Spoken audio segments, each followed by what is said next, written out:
Great, thanks, Jim. Good evening. My name is Greg Young. I'm the chair of the Northborough Conservation Commission, and this is the December meeting. This open meeting of the Northborough Conservation Commission is being conducted remotely, consistent with Governor Baker's executive order of June 16th, 2021, an act relative to extending certain COVID-19 measures adopted during the state of emergency. All members of the Northborough Conservation Commission are allowed and encouraged to participate remotely. The order allows the Northborough Conservation Commission to meet entirely remotely, so long as reasonable public access is afforded so that the public can follow along with the deliberations of the meeting. The public is encouraged to follow along using the posted agenda unless the chair notes otherwise. Members of the public who wish to view the live stream of this meeting may do so by going to Northborough Remote Meetings on YouTube via the link listed on the agenda.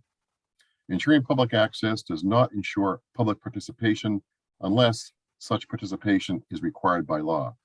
This meeting will feature public comment. Members, when I call your name, please respond in the affirmative. Tom Beals. Hi, here. Justin Dufresne. Here. Todd Helwig. Here. Kelly Marston. Here. Very good. Steph, when I call your name, please respond in the affirmative. Amia McDonald. Here. And Jim DiGiulio. Here. Thank you. Some meeting business ground rules. For presenters and applicants listed on the agenda, the chair will invite each speaker or applicant on the agenda by name to make a presentation and speak to their application. Participants will provide their full name and hold until their name is called. Each speaker will be asked to mute their phone or computer when not speaking and to speak clearly and in a way that helps generate accurate meeting minutes. Those responding will be asked to wait until the floor is yielded to them by the chair. Speakers who wish to respond to the comments of others do so through the chair, taking care to identify themselves. Each vote taken by the commission will be conducted by roll call vote. For items with public comment, after members have spoken, the chair will afford public comment as follows. By phone, dial *9 to raise your hand and wait to be recognized. Please note that part of your phone number will be visible to those viewing the meeting. By Zoom, click raise hand on the bottom of your screen and wait to be recognized. The chair will ask members of the public who wish to speak to identify their names and addresses only. Once the chair has a list of all public commentators, I will call on each by name and afford 3 minutes for any comments. Justin, all you. All right. There will be a meeting of the Northborough Conservation Commission on Monday, December 13th, 2021 at 6 p.m. Pursuant to Chapter 20 of the Acts of 2021, an act relative to extending certain COVID-19 measures adopted during the state of emergency, signed into law on June 16th, 2021. This meeting will be conducted via remote participation. No in-person attendance by members of the public will be permitted. To participate in the public comment portion of this public hearing, go to Northborough Remote Meetings YouTube channel or town website for Zoom information. This meeting will include the following hearings pursuant to Mass General Laws, Chapter 131, Section 40, the Massachusetts Wetlands Protection Act, and the Northborough Wetlands Protection Bylaw. A request for determination of applicability for 21 Stone Drive, map 14, parcel 55, by Richard and Dixie Nunez for proposed replacement of septic tank, pump tank, leaching bed, and associated site work. Notice of intent for 44 Fisher Street, map 42, parcel 30, by Manish Patel for after the fact application for vegetation clearing and vegetation restoration in riverfront area and associated site work. A notice of intent for 14 Hillside Road, map 105, parcel 13, by Julio Roque, Seacoast Mortgage Corporation for proposed septic system repair and associated site work. Notice of intent for 200 Bartlett Street, map 66, parcel 7, by Richard Gates, RJ Devereaux Corp., for proposed construction of a contractor's yard with associated parking, utilities, stormwater infrastructure, and associated site work. A continued notice of intent for 0 Hudson Street, map 53, parcels 19, 20, and 21. DEP file number 247-1196 by Scott Goddard, Circle Assets LLC, for proposed construction of 2 duplexes with associated appurtenances, a constructed wetland replication area, bordering land subject to flooding, compensatory storage, and associated site work, and a vote to expend $4,600 from the Conservation Fund for the removal of hazard trees from 0 Whitney Street, map 36, parcel 30. November meeting minutes. Let's take a look at those. Kelly, you need to recuse on this one. You weren't here last month, right? Any questions, comments, concerns? I would move to approve the minutes. Is there a second? Second by Justin or Tom? Justin. Okay. Justin. Roll call on the approval. Tom Beals, Yes. Justin Dufresne, Yes. Todd Helwig, Yes. and I vote yes. Very good. Mia, we have a continuation for 0 Hudson Street, correct? And 2 postponements. Yes, So the continuation we should vote on to continue it to December. The postponements, we've never opened, so we can just move along and skip those, correct? yep. I'd vote to postpone them just to keep that you approve the postponement, you know. All right. So let's deal with these first. 0 Hudson Street. We need a motion to continue. So moved. Second. Seconded. And that's to the January meeting. This is to the The next January meeting. 10th meeting, correct? Tom Beals, Yes. Justin Dufresne, Yes. Todd Helwig, Yes. Kelly Marston, yes, and I vote yes. For the postponements, can we just lump these together, Mia, and do it as one? Yeah, that's So fine. we need a motion to postpone the NOIs for 14 Hillside Road and 200 Bartlett Street To the January meeting. to the January 10th meeting. So I'm not going to move this, and I'll make the announcement now. I have to recuse myself on 200 Bartlett Street because I'm representing the property owner.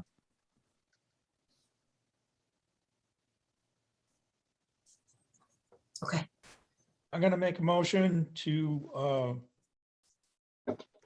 postpone 14 Hillside Road to the January meeting and 200 Bartlett Street to the January meeting. Your second? Seconded by muted Justin. Second. Yeah. Got it. Okay, Good lip reading. there you go. All right, Tom Beals, Yes. Justin Dufresne, Yes. Kelly Marston, yes, and I vote yes. All right. Get that out of the way.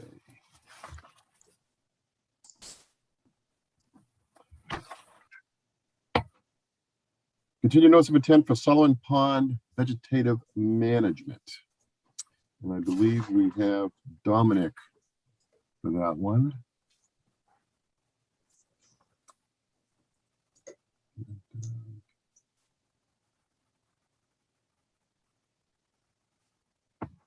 Jim, you're too quick for me. Folks, Anybody else? Dominic, anybody else you need to join you here? not sure. Janet Sandstrom is here or Rick McWilliams. Oh, No. I'm not sure if they're attending or not. Neither one shows up. Okay. I guess we're good then. Okay. All right, so continuation from last month. We did get the DEP number, I believe, and also Yes. some comments. And Mia says you've answered all of her questions. Is that true, Mia? Yes. Okay, all right. I think the outstanding item, actually, Dominic, I know you emailed me, but you had considered moving the landing area. Yes, and we really don't have any progress on that. So I know the association was supposed to reach out to the property owner to see if we could do that. So I don't have that information. So I guess that's something that we'll have to iron out with you, Mia, before we start work. And Why then move the landing area? Why is it being discussed? Well, the area we have marked on the map, I guess, is right where the outflow is. And it also, I think we had wanted to move it over to that parking lot.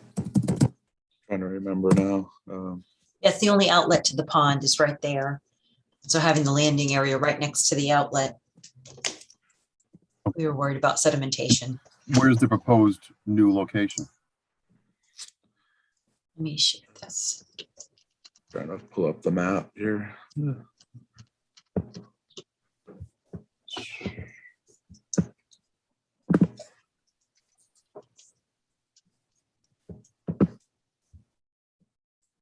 Okay, I see figure 4 now on the screen. Yeah, so is it the parking lot at the restaurant there? Oh, all the way over that, all the way over there. Yep. Because the current proposed offloading area is highlighted in the yellow, and that's between the buildings, next to the Yeah. outflow pipe. Okay. Yeah, I guess I hadn't realized that when I did the map, but I know we discussed at the last meeting. All right. So you're talking about going to the parking lot of the restaurant. Yes, that was right, Mia. I'm trying to remember the discussion we had. I believe it was the parking lot, the edge of the parking lot there. It has to be dewatered, right, for a little while. Yeah, so the machine has to be launched from a trailer and the material has to be offloaded from the hydro rake to an area, dewatered for a short amount of time, and then then it would be moved to a dumpster, like a roll-off dumpster, and then taken off site. Yeah, it does need to dewater for just a short amount of time.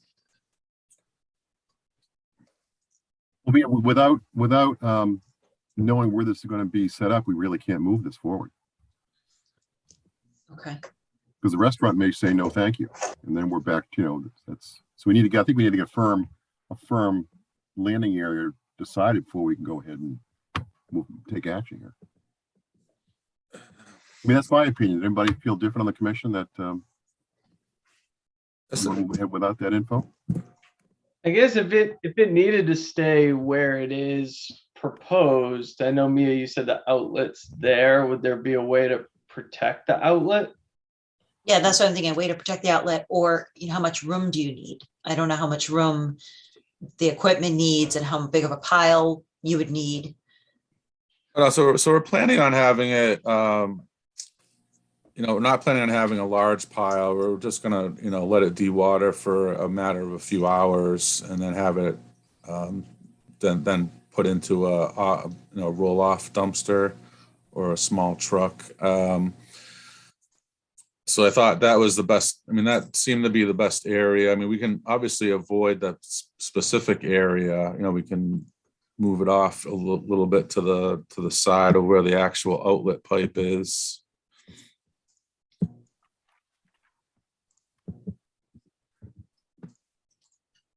So you think there's enough room over there where you can have a dewatering area and the equipment? So we've got the three things. We've got dewatering, the equipment has to move around, and the outlet. Yes. Yeah, I think there is room. I think this is something that we might have to, it's something that I think we might have to fine tune in the field anyways, the exact location. Now that I'm looking at the parking lot again, I mean, it seems like there's, it seems like that really might not work, is that there's a tree line there between the parking lot and the water.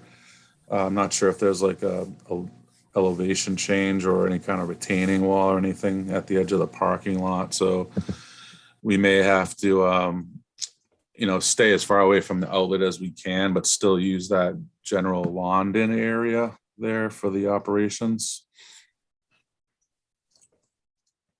Hoping that maybe we can move forward with that general area approved, and then if there's some fine tuning or adjustment needed when we start work, that was something that we can work out with Mia on site.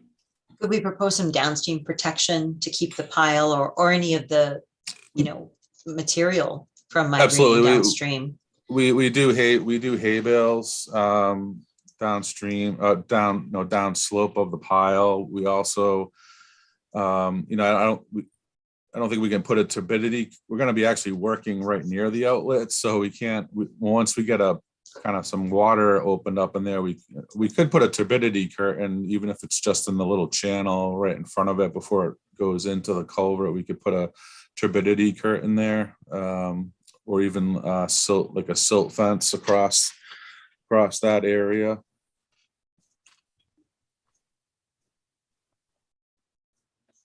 I like a turbidity curtain because you're going to be moving the equipment. Can you see my cursor? I'm sorry, I was looking at another map. So you Yeah. can, this is the outlet.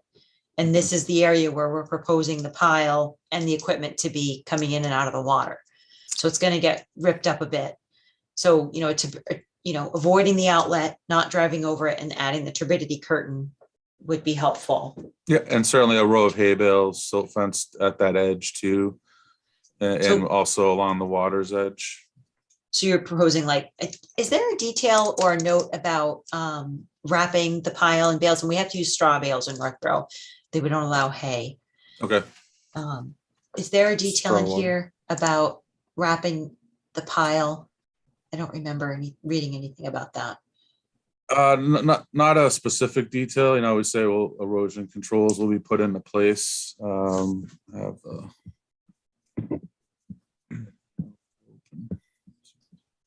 So you'd have to create an area. You'd have to build it and then dump inside of it.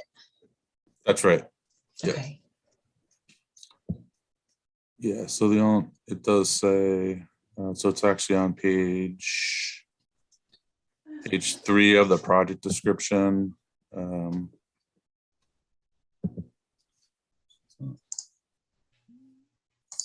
That's where we talk about the hydro raking.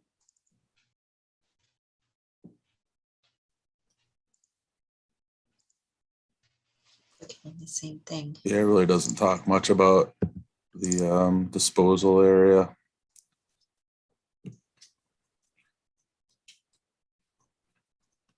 I don't know, is it possible to put a condition in that a final site plan and would be worked out in conjunction with the commission, its agent, but be in that general vicinity?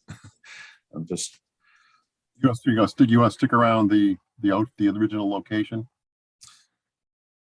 I think so. I think in terms of accessing it, I think that's still going to be our best choice. We have the road right up on the other side of the buildings there. I don't think, I really, now that I'm looking more at the parking lot, I don't really think that's going to be an option because of the trees that are there. There's some open areas of the lawn right along the water. So I think that's already, not disturbed, but it's already altered. It's not vegetation there. There's water, lawn or down to the water's edge. There's access is already there. So I think that would be the best spot to work with. The edge of that parking lot for the restaurant has a bank. It's probably like a 2-foot bank. So I don't know that that's going to work. Yeah, that's what I'm afraid of. And it does look like there's a good amount of trees along there between the parking lot and the water's edge. So I'm okay with outload going in and out in that spot as long as we protect the outlet and the turbidity curtain, you know, and then hay bales or straw bales or whatever. You know, hay bales would be fine for dewatering because it's only going to be there for a short term. It's not like they're going to be left there for, you know, 6 months. Right, Right. there's, yeah, Short there's term.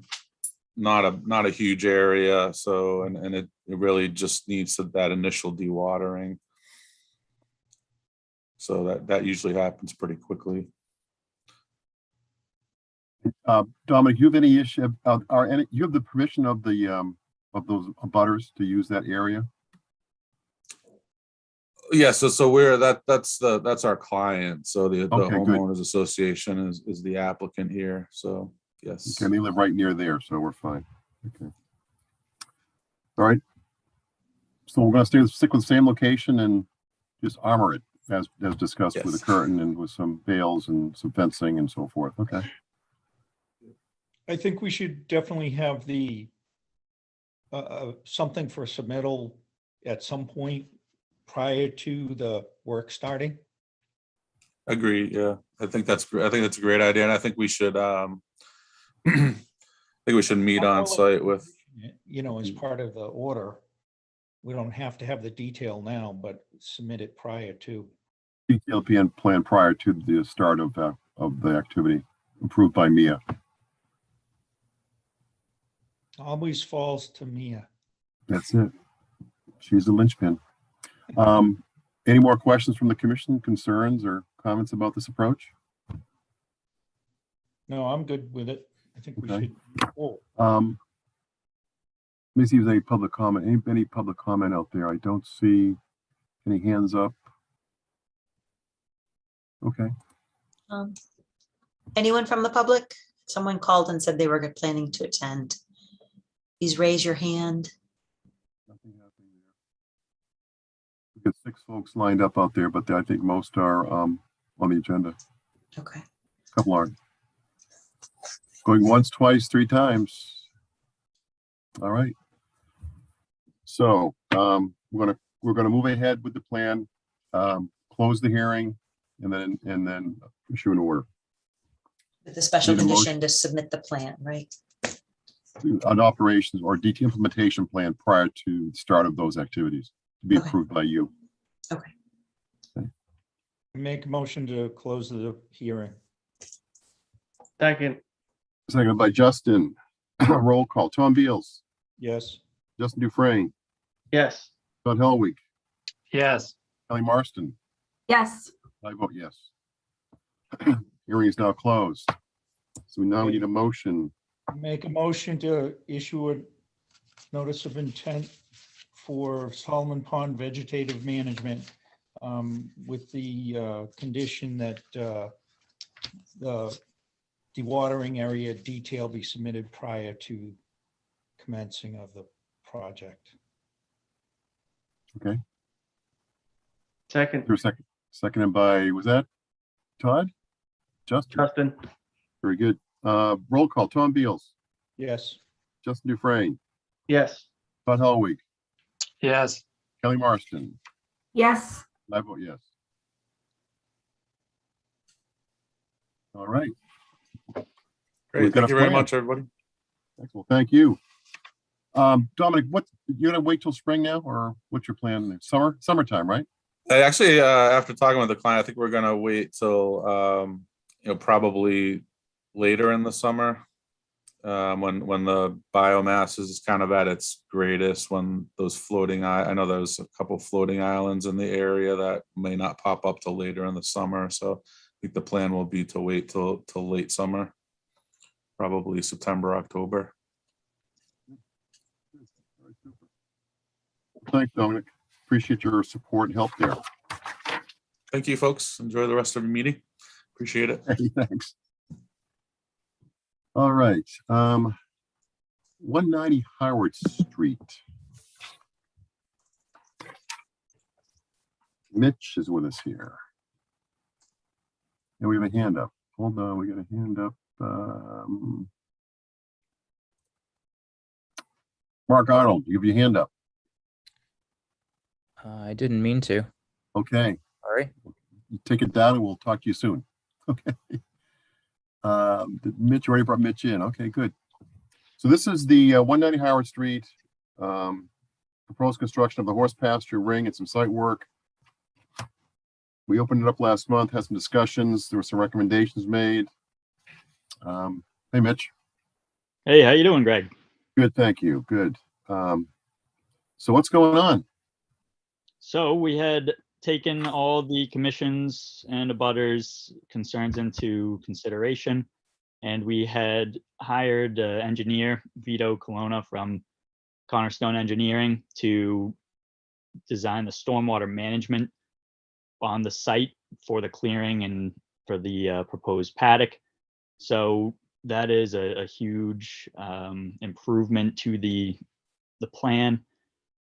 So if I could share my screen, I could go over that stormwater management design that Vito had put together for us.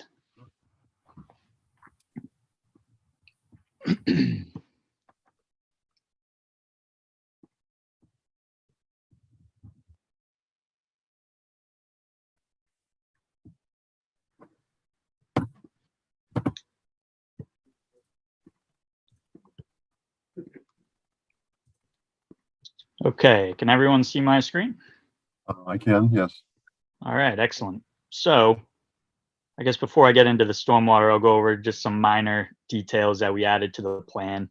We added the square footage for each pasture onto the plan so that they know how much square footage each pasture will provide for the horses, which the applicant needed to know so that she could design these pastures to be able to meet the regulations set by the town and the state for having horses roam in the pasture spaces.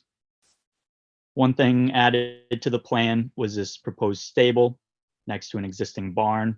That stable will house the horses, and that has been placed outside of the 100-foot buffer zone, which is right here.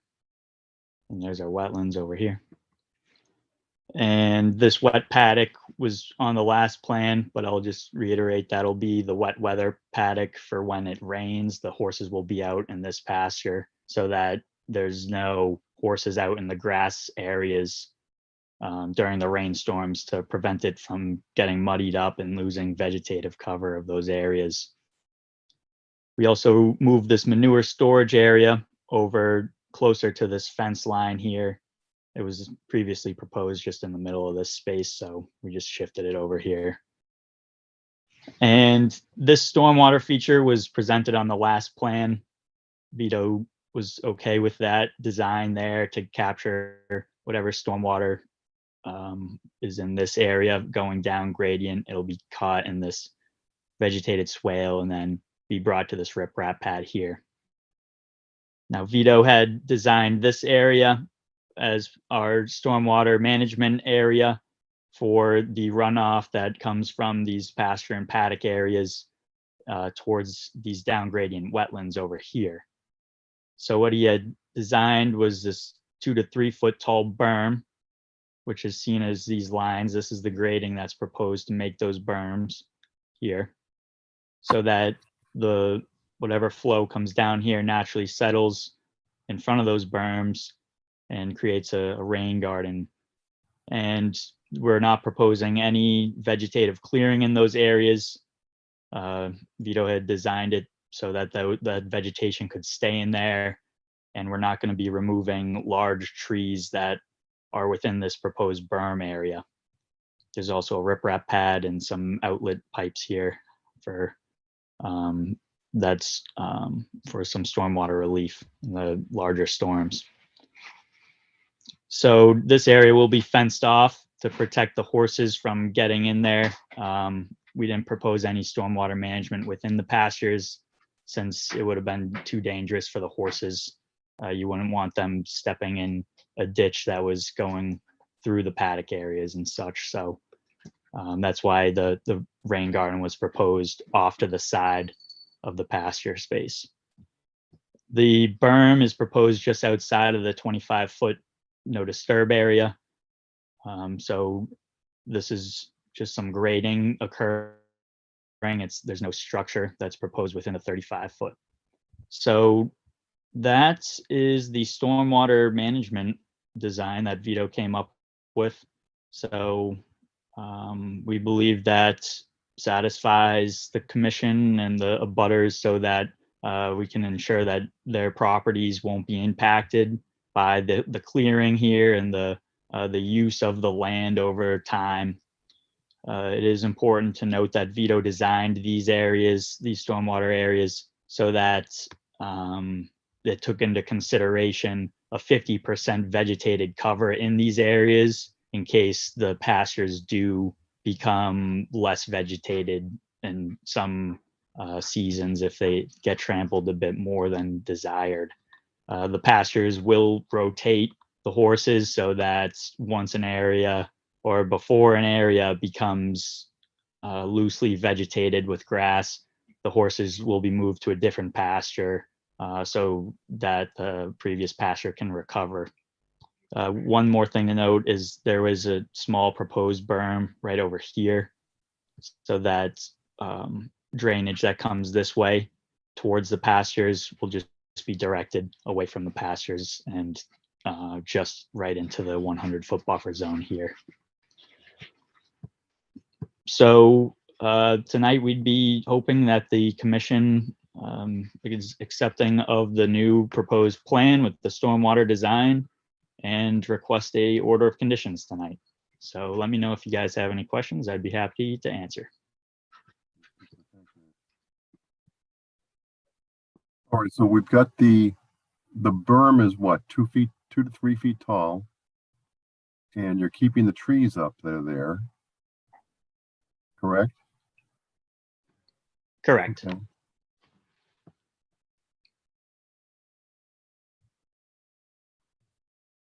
Justin, what are your thoughts here? I remember last meeting you had some comments and some overall direction I think that Mitch took and ran with. Yeah, I mean, I like this better. I feel like it's a lot more natural. You know, this is just basically capturing kind of the sheet flow off the pastures, where before, if you guys will remember, there was some swales kind of located along the sides, and that was really directing the flow, almost kind of creating a point source discharge that looked like it was kind of heading right towards the neighbors. And I think that was kind of a concern for them, was that they had some additional water, you know, that they had already kind of voiced their concerns that they have a good amount of water that comes into their yards now. And this really is looking at more of a sheet flow kind of uniform condition and creating that pocket at the bottom, which is a pretty substantial area for water to kind of pool up and sit there. And then, you know, they are allowing it to kind of bleed through that berm with a couple 4-inch pipes, which, you know, can only handle so much water. So there won't be a ton of water, you know, getting through a 4-inch pipe either. So it kind of gives an area for the water to sit and then, you know, kind of slowly bleed through that berm. So, I mean, I think for me, something like this seems to kind of work with the topography a little better, seems a little bit more natural than just those swales that we looked at before. So I think, you know, I don't know where Mia, kind of Fred's reviewed everything from calculation standpoint, kind of check things out there. But I mean, I think from my end, this seems a lot more in line with just trying to kind of stay natural, you know, through this area. Other questions from the commissioner, comments? I'm happy with it. I like the grading Hmm. of this plan compared to the last one. I think it's going to work. Mia, what about the calculations and Fred's input? Fred and I could not connect. He's had a really busy week. He's covering a lot for Kathy just got back. So but I did read the stormwater report, and you know, he did the full calcs for the 100-year storm. There's no increase. And then for the 100-year storm, he matched pre-existing versus proposed conditions. And every other storm, there's a decrease. Yeah, Vito stamped that as well. Excellent. So me, or in your position, is there any reason why we can't move forward here? Are there any No. other outstanding items or comments or questions? I mean, I just majority of the- recommend a long-term, an ongoing permanent condition that the berm is maintained in good condition. what about, is there any sort of cutting plan required, the amount of trees coming down? Mitch, do you want to go over the construction sequence? Yes, yes, I will. Yep, so we have the construction sequence on the site plan. Can't zoom in anymore, I guess, but yep, so we'll install the erosion and sediment controls first. Then our plan is to construct the stormwater management features.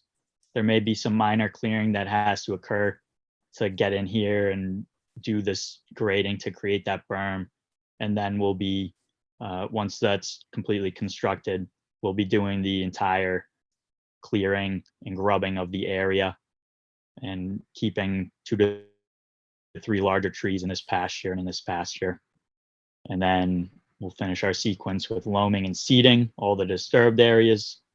And finally, once the vegetation has established itself, we'll remove all the temporary erosion controls. So we also have this more in-depth sediment and erosion control methods and procedures here as well for some of our requirements to stabilize soils within set time periods, like 10 days and 14 days in some circumstances. So does that answer your question? It does. There's no other, because since I think we talked about how we're kind of like the only group in town who's going to approve this, right? So I That's want to right, make it's an sure allowed use. that all of the items that need to be covered are in fact covered. There's a lot of trees coming down here, and are there any other requirements we need to worry about? The way the tree, the timing? Tom, you might be able to chime in here in terms of a cutting plan. Is that needed or is that assumed?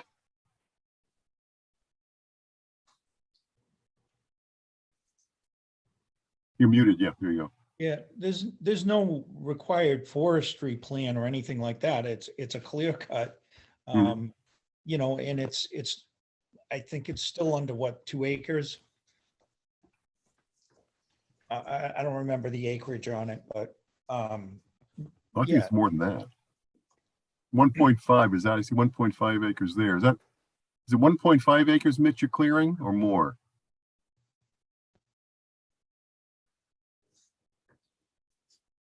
It's 1.5. 1.5, okay. Yeah. so- Yep, sorry, I had myself muted. Yeah, it is right here for you. Area to be cleared, 1.5 acres. So it's really no different than somebody doing a house lot, when you think about it. Realistically, that, you could be taking that much of, tree and stumps out for a house lot. So I'm fine with it. I think we've met all the requirements, so that they can move forward with this. And yeah, the health department works on their own timeline for requirements, right? So we're, That's right. okay. Any more questions from the commissioner comments? Let me see if we have any public participation out here. Any public questions, or anybody have a question or comment or concern about where we are here with this discussion? I don't see any hands up. Going once, twice. Okay. So we can close the hearing and move forward. Any special conditions you think that we might need if it's approved, Mia? Installation of erosion controls with an Right. inspection, that's a standard condition. A permanent ongoing condition that they maintain the berm. That, I don't want to go out in 2 or 3 years and see it's kind of degraded. And trying to give anything else. The site notes are already on the plan, which is, we prefer them there instead of in the project narrative, so that the site contractor has them. Then we need a motion to close the hearing. I make a motion to close the hearing. Second, By Todd. Roll call. Tom Beals, Yes. Justin Dufresne, Yes. Todd Helwig, Yes. Kelly Marston, yes, and I vote yes. Hearing is now closed. So now we need a motion to issue a order of conditions for 190 Howard Street with the requirements and conditions that Mia has outlined. I make the motion. I'll second it. it. Roll call vote. Tom Beals, Yes. Justin Dufresne, Yes. Todd Helwig, Yes. Kelly Marston, yes. and I vote yes. All right. Thank you very much, everyone. Mitch, thanks you Hope you have a for good- addressing our concerns right away and rapidly and with a good solid plan too, so. Yep, no problem. Last question for you here, this one tonight. What's the timeline for this?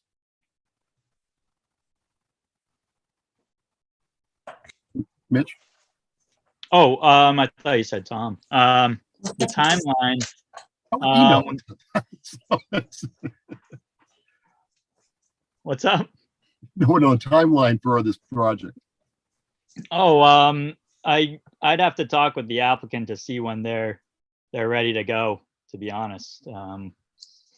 Our first step was really just to get the project Okay. approved, and then they're gonna No, I figure was it out. just curious if it was gonna be starting the spring or summer or TBD, so it's not a problem.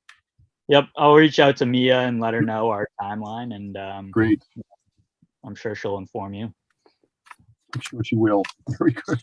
Thanks. Thank you, Mitch. No problem. All right, see you guys soon. Take care.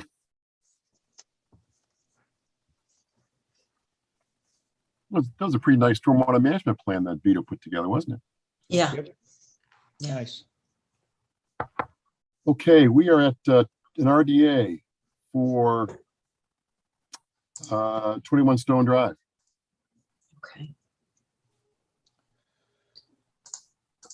So my That is- first comment is, I'm not sure why it's an RDA and it wasn't order or a notice of intent.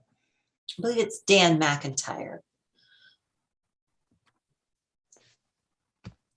Okay.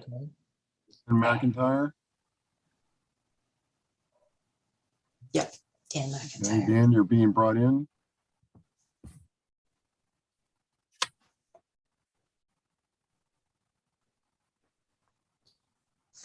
Here you go, Dan, unmuted. Here he is. Dan McIntyre representing the homeowners. Very good. Thank you, Dan. Me, what's the answer to Tom's question? That's what was submitted. Oh, okay. Yeah, can only act on what's submitted. Given the distance to the wetlands for the bulk of the construction, which is the leach field, we felt an RDA, excuse me, was an appropriate choice for this one. Can I share my screen? Sure.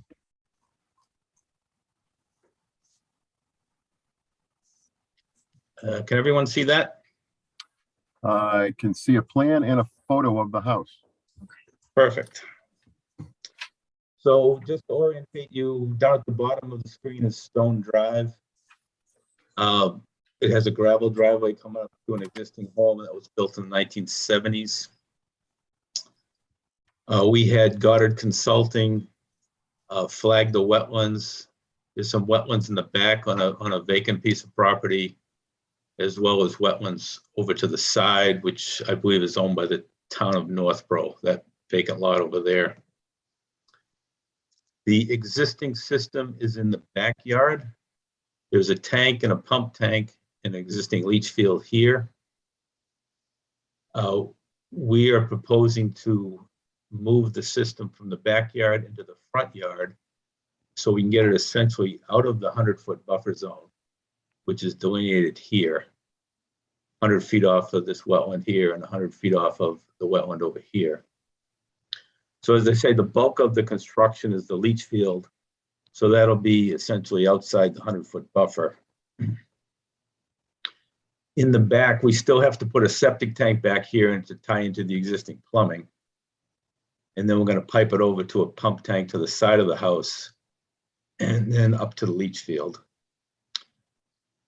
So all of the work will be outside the 50-foot buffer delineated here and over here. So there's very little disturbance in the backyard. It's all previously disturbed. It's lawn out there now. No tree cutting out in here. In the front yard, you'll see in the photograph, you can see where we dug our test pits. Gravel driveway coming up here.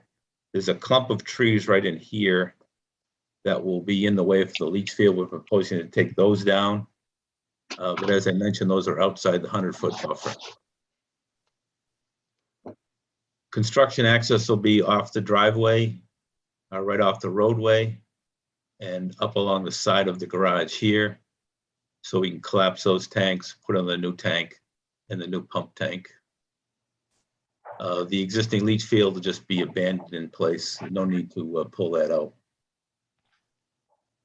So we're proposing erosion controls around the work disturbance areas here and here. And as discussed with Mia last week, we're going to extend it up along here to protect this side of the driveway from any erosion going that way. So everything's outside the 50 and a lot of it's outside the 100, right? It is. Okay. Tom, what do you think? You think that's why do you think it might be a notice of intent?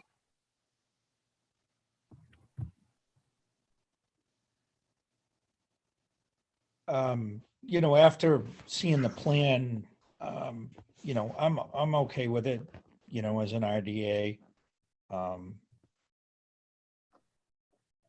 You know, most of it is, the main part of the construction's outside of the 100, so. Yeah, the whole leaching field set up out in front stuff. Yeah. Yeah.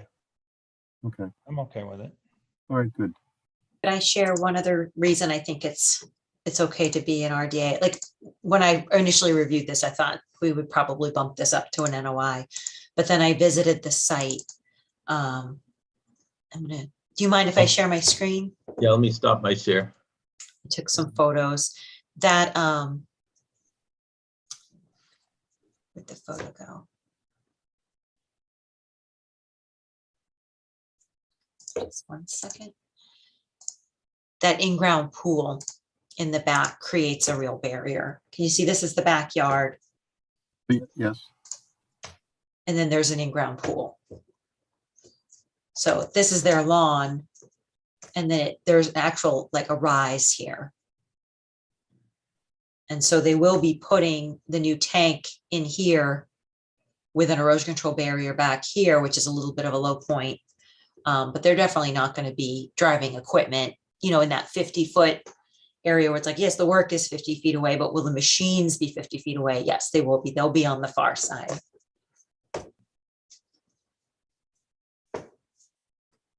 Trying to get there's more. No, it's just the pool. Yeah, it looks like most of the site's relatively flat, so Mhm. I'm fine with the RDA. And this is that area with the driveway. I do think that the machines are going to be using the driveway to get to the front yard. And it does slope down a little bit right here. So if you had things tearing up this side of the driveway, then we would want a barrier in between. Yeah, we'll add that to the plan. Okay. So from the tree to the trailer roughly, in that area, Mia? Yeah, I think the line goes here, and I'm asking them to extend it all the way up. Oh, around there. Okay, yeah, around. Yeah, Yeah. I got it. Okay. Or even it could go here. It could go along the drive, because that would be a shorter line. Yeah. As long as we can leave an opening where that pickup truck is so we can access to get the You're going to be tank in. driving to the backyard this side. Yeah. Yeah. Yeah.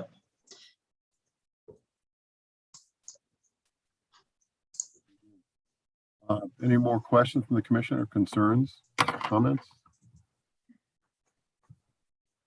Fairly straightforward, I think, given the only two options. Let me check with the public here. Any hands raised, questions? I see none. So with this RDA, with the determination of applicability, we can only fit 2 or 3 conditions. You know, most of the construction notes are on the plan. If we need anything else, that we need to add it to the plan, because like I said, there's not a lot of room in the determination document, which is only like 3 or 4 pages. And it's just a teeny little space for conditions. And if you have to append conditions, you should really be going up to an order. So we will need that revised plan with the erosion controls because we don't want to condition that. But we do want to condition an inspection and approval of erosion controls prior to the start of work. All right. Do you have anything about site stabilization in the general notes? I have to double check. We have some erosion control notes on there already. The first one is the contract. Do you have anything about if a stockpile is to remain or an area is to be left open more than 7 days, we want to see temporary stabilization? Or we could do 14 days. No, but I can. Generally on these small jobs, the entire job is about 2 weeks. Mhm. Depending on when they start. This may be a spring job. It depends on how soon winter comes in to greet us. But they could certainly put down some straw or some mulch or something down there. Do you have a contractor lined up yet? We expect it to be Curtis Septic. A contract hasn't been signed yet, but it seems to be going in that direction. Okay, could you add a note on the plan then? About any disturbed areas left open more than 14 days will receive temporary stabilization. And is there already a note on here that everything exposed will be loamed and seeded? Yes. Looking for that as well. Okay.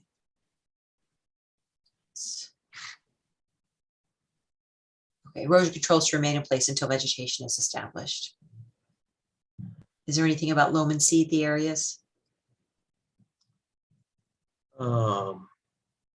It should be on the general plan. I'm looking for now.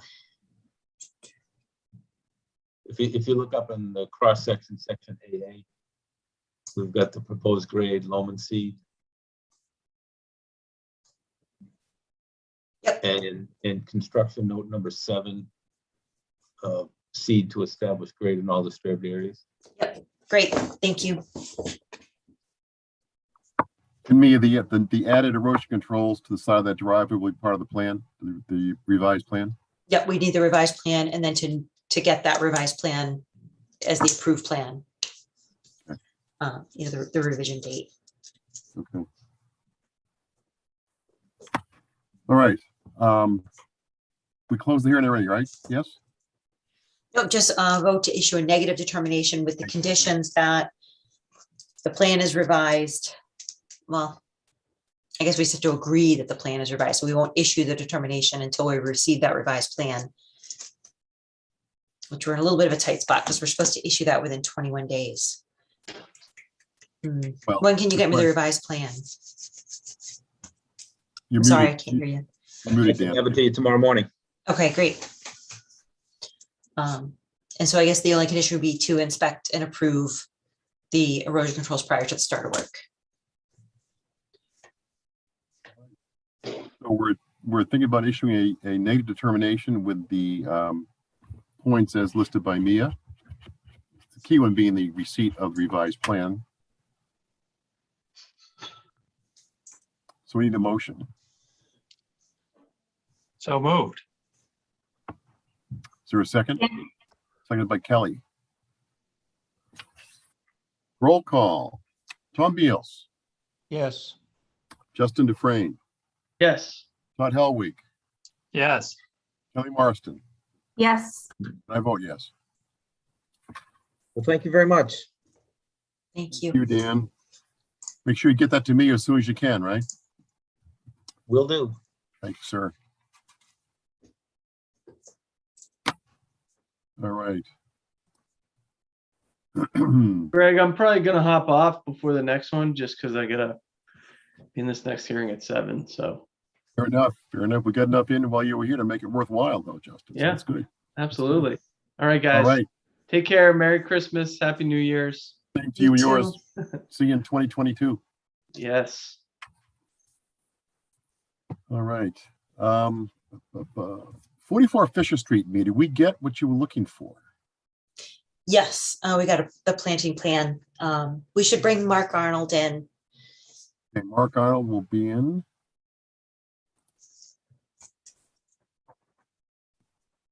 And so this is two items on the agenda. This is under violations. I received a violation report, which Mark will probably summarize, and then I wrote a violation letter, and I asked for an NOI, I think by the January meeting, but they got it in for this meeting. They responded, because I don't think I told you guys about this at the last meeting. I think this came in within the past month.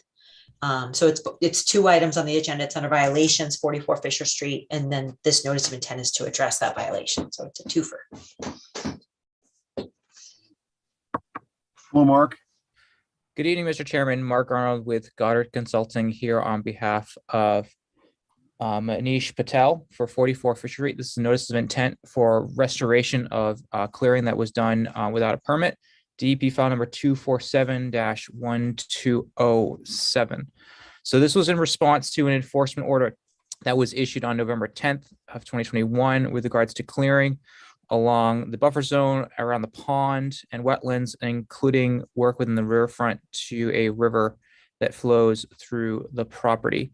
The property was pretty well managed in previous history. It's a man-made pond along a river that's been managed significantly since a lot of ornamental shrubs or evergreen shrubs that were obviously planted there and maintained. And then again, there's a large house with a driveway that snakes through the property, a lot of trees that were planted for aesthetic purposes, particularly white birch. So this was like pictures. Hold on one second, Mark. I'm sorry. Yeah, Need let some me. pictures, Mia, to give us a frame of reference here. Mark, do you want to share your screen? Yes. Okay. Let's see here. I want to go. I guess I just go I think we know where the house is, right? Most folks know what we're talking about here. here. Corner of Crawford and Fisher. Sorry, this is the wrong file. Hold on. That's not the one. Where's my notice of intent? Where's the notice of, oh, did I close it out? I closed out the notice of intent package. Sorry. Hold on one moment. Let me just pull. There it is.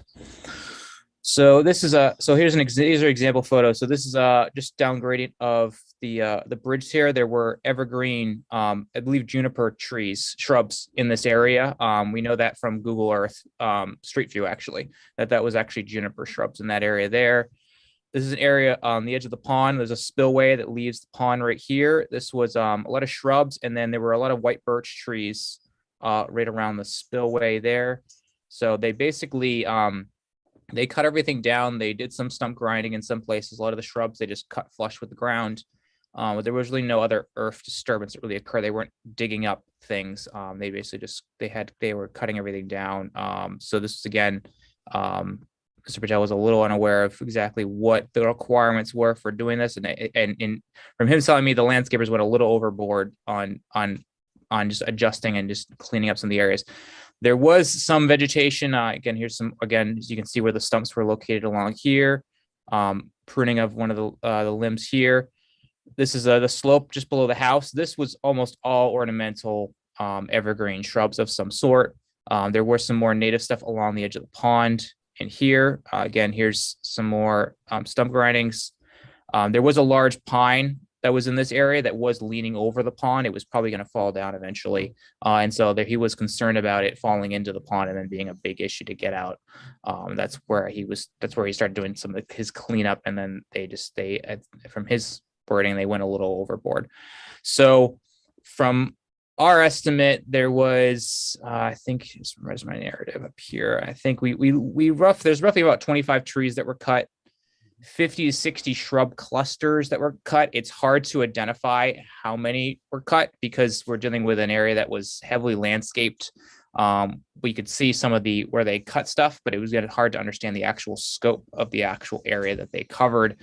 But roughly 25 trees, the stumps were either located or we knew there was a stump that was ground up. So therefore we counted that as a tree. And then shrub clusters around the pond area that we were able to do. And most of them, there was a lot of white pine, white birch.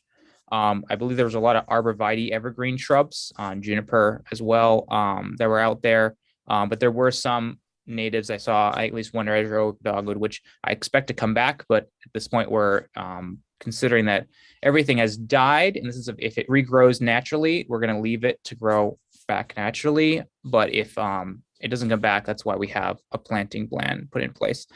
There were some other trees that were pruned of weak and dead limbs, but that shouldn't really affect the growth of the vegetation that's there in regards to that. So the plan is Mark, one second. Did anything get into the pond during that cutting? I don't think so. I think the landscapers that did the work were pretty good at actually dropping stuff away from the pond itself. So not from my review, there was nothing really in the pond. It looked like they did a very careful job making sure nothing fell into the pond because he didn't want to ruin the aesthetics of the pond. He's really concerned about making sure the pond continues to function naturally like a pond versus filling in with sediment.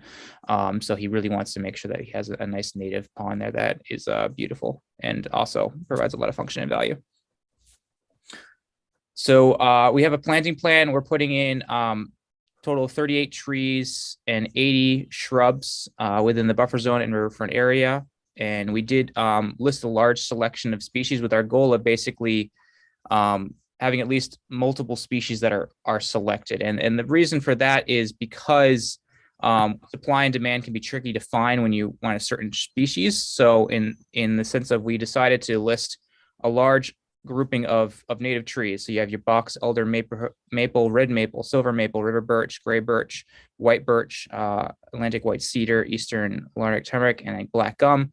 Those are all plants that are listed on New England Wetland Plants website that they say are in supply. But again, depending on the sizing and everything else, we're looking for 4 to 6 foot tall trees here. Shrubs, your classic edge of wetland shrubs. So you got your black alder, serviceberry, red chokeberry, black chokeberry, silky dogwood, rozier dogwood, winterberry, inkberry, common spice bush, millberry, and sweetberry bush. So a lot of some mix of wetland, but also some buffer zone shrubs because we do have a wet area, but we also have some, the ground is higher around some of the areas of the pond that are there. And again, the goal is to have a selection of 4 or more species preferred, but at least 3 different species have to be selected for trees and the shrubs. That way you have diversity in the goal there. And I believe we put in our plan, just because we understand how much of an impact the vegetation was, 75% survival of trees and 75% survival of shrubs in 2 different categories after 2 years to ensure that is met. And so this plan roughly shows roughly where we would do the layout of the plantings in the sense of the trees and the shrub clusters. We do know there were some shrub clusters, particularly like, for example, in this mulch area and these 2 mulch, in this mulch bed area here, but because they're further from the resource area and also the fact that there's they're more of a landscaped area, we thought it was more appropriate to make sure that the bank of the pond was restored more fully and thicker in regards to the plantings than restoring this landscape bed, because this landscape bed is surrounded by lawn right now. But over here, we did do a lot of trees because we did notice that a lot of trees did come down in this area. And so we put back the trees in those areas. So that's roughly a quick summary of the notice of intent. DEP did have a few comments which came through. One was estimating how much area was impacted. It's hard to evaluate how much disturbance occurred because it wasn't really earthwork. It was more just vegetational cutting, but it was roughly around, I estimate around 12,000 square feet of work. And this is all within the riverfront because this stream that's labeled on here is actually a perennial river. So the whole work is within the riverfront area. And then you have buffer zone as well. We do plan to let everything that regrows to regrow naturally. And then again, I did have a good conversation with the owner about the reason when you're working with the commission, when you're working with areas, you need to be very clear about what you're going to do with any type of vegetation. If you're going to do any type of management, you need to talk with the commission before you do any further type of management on the property. Just because in the future, I'm sure there would be some need to do some pruning just to make sure things are healthy at the same time. He needs to definitely be in communication with the commission before any other cutting is done on the property. I did email Mia. I hope you got your email, the certified receipts. I did email you them right here, and we do have a DP file number. We did not propose necessarily any invasive species management. We could definitely do that as a condition if necessary to kind of, as we monitor the plantings, to monitor for any invasives that come in. I didn't notice any cut invasives, like there's no buck or anything else, again, because this was a pretty well managed Yeah. pond area, and since there were a lot of native shrubs and ornamentals that were planted, and they obviously had just been maintaining them pretty well for the long time this property has been in existence. So that's our presentation. I'm glad to take any questions. Great, thank you, Mark. Any questions from the commission or comments? I mean, we have a violation took place with cutting the trees, but there's also a pretty robust restoration plan that's going to go into place here too.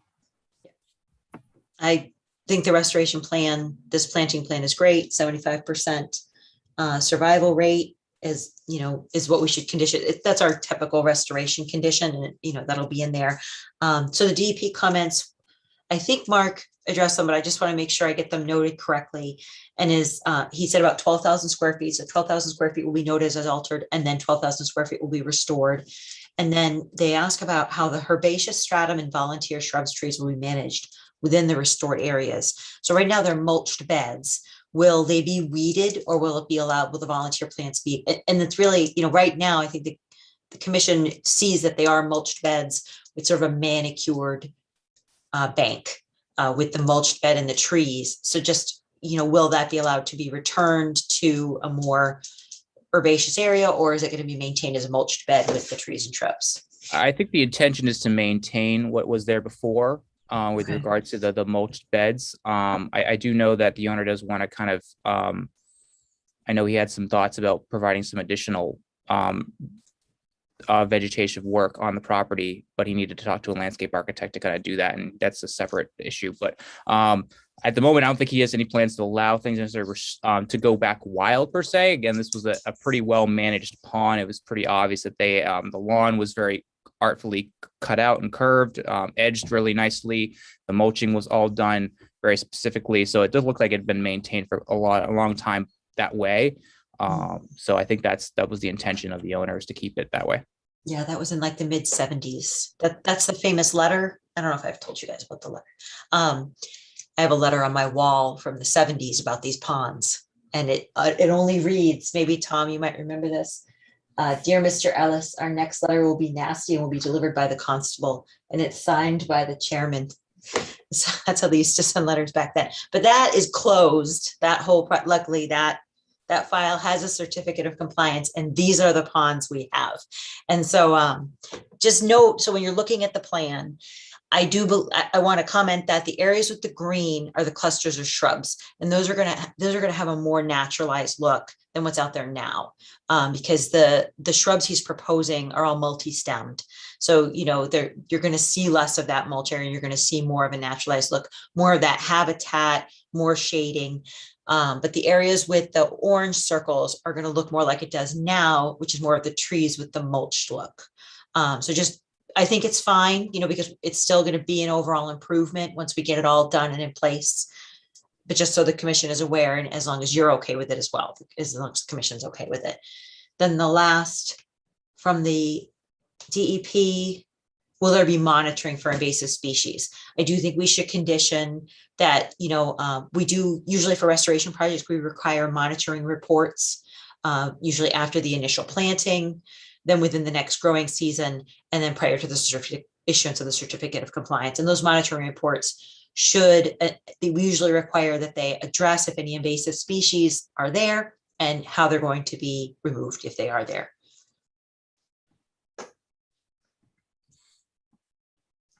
Yeah, we're fine with doing the invasive species. It's typical. Whenever I'm on a site, even if I'm not supposed to do it, I still watch for them. And if I can pull them, I pull them, just because I want to make sure the environment is as best possible. So wherever it's possible, we definitely are welcome to that condition.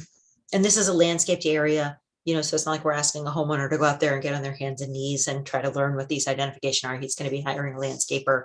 So if the landscaper could just be asked to remove the invasives. Yeah, will we try and catch the first growing season here this spring coming up? That's our hope. Our hope is to get it put in the spring. Mia, if if they go back to mulching, do we ever put restrictions on the type of mulch with all the chemicals and stuff that they put in mulch? We haven't before. And this area is, I mean, we could request it, but it's existing. This is an Yeah. existing altered area. It looks like they're using black. Do you know Yeah. if the black comes chemical free? I know like there's arborist wood chips, so those are chemical free, but it would look very different than what's there now. Like everyone has their favorite color. Yeah, black is so popular, but Yeah. there's a lot of dye and oils in that.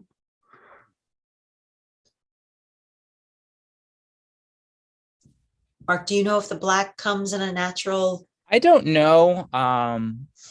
I don't know that question. Yeah.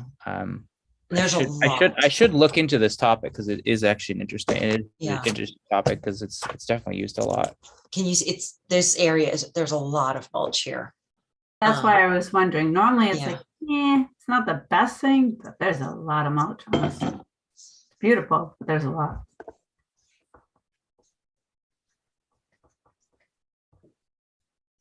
We could stipulate that in the order. Well, I don't know. I just don't know if it exists. You know, this is existing condition. It's a highly landscaped lawn, you know, multi-million-dollar property. I don't know if the owner would be willing to use arborist wood chips, which is the only alternative I know of. Usually we would ask a homeowner, would you mind using arborist wood chips? Or if the area is natural and they're planning on creating a buffer, we would say in that buffer, we want you to use chemical-free wood chips. But I feel like, I mean, it's up to you, you're the commission, but I would feel like we're infringing a bit on the existing conditions by saying, if we had a product in mind, maybe I could do a Google search. I've seen mulch mixed with compost that gets blacker. Chemical-free black mulch. You know, Is the applicant on the call? I think he was supposed to call in. I'm not sure if he's there or not. I Manish don't, Patel. I don't think so. So I could try to call him if you wanted me to see if I get an answer quickly. Let me see if I can get him to answer.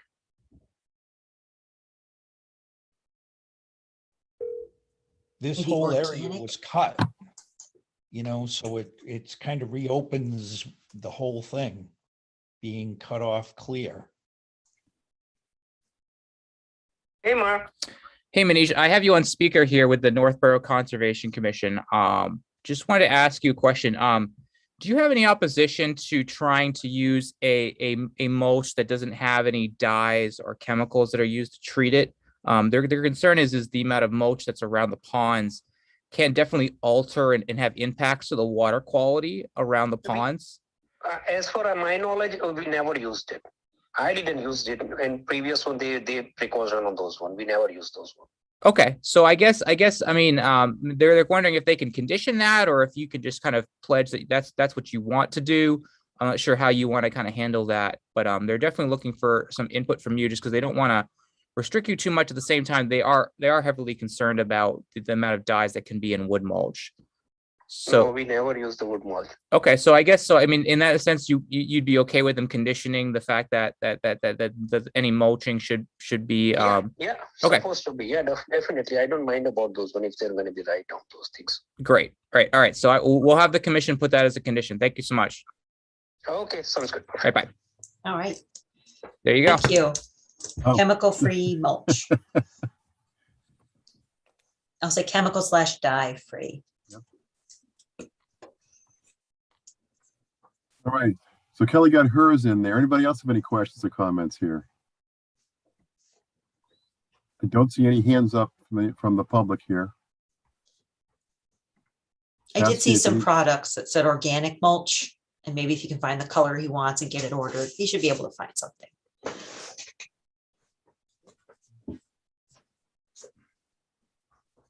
All right. Did you issue a violation letter? Just a violation letter, yes. So I would presume that the result of the violation letter is this NOI in front of us. here. Yes, I asked for an NOI by the January meeting. Twofer, you like those. All right, so first step is to close the hearing. Make a motion to close the hearing for 44 Fisher Street. Second, Headed by Todd.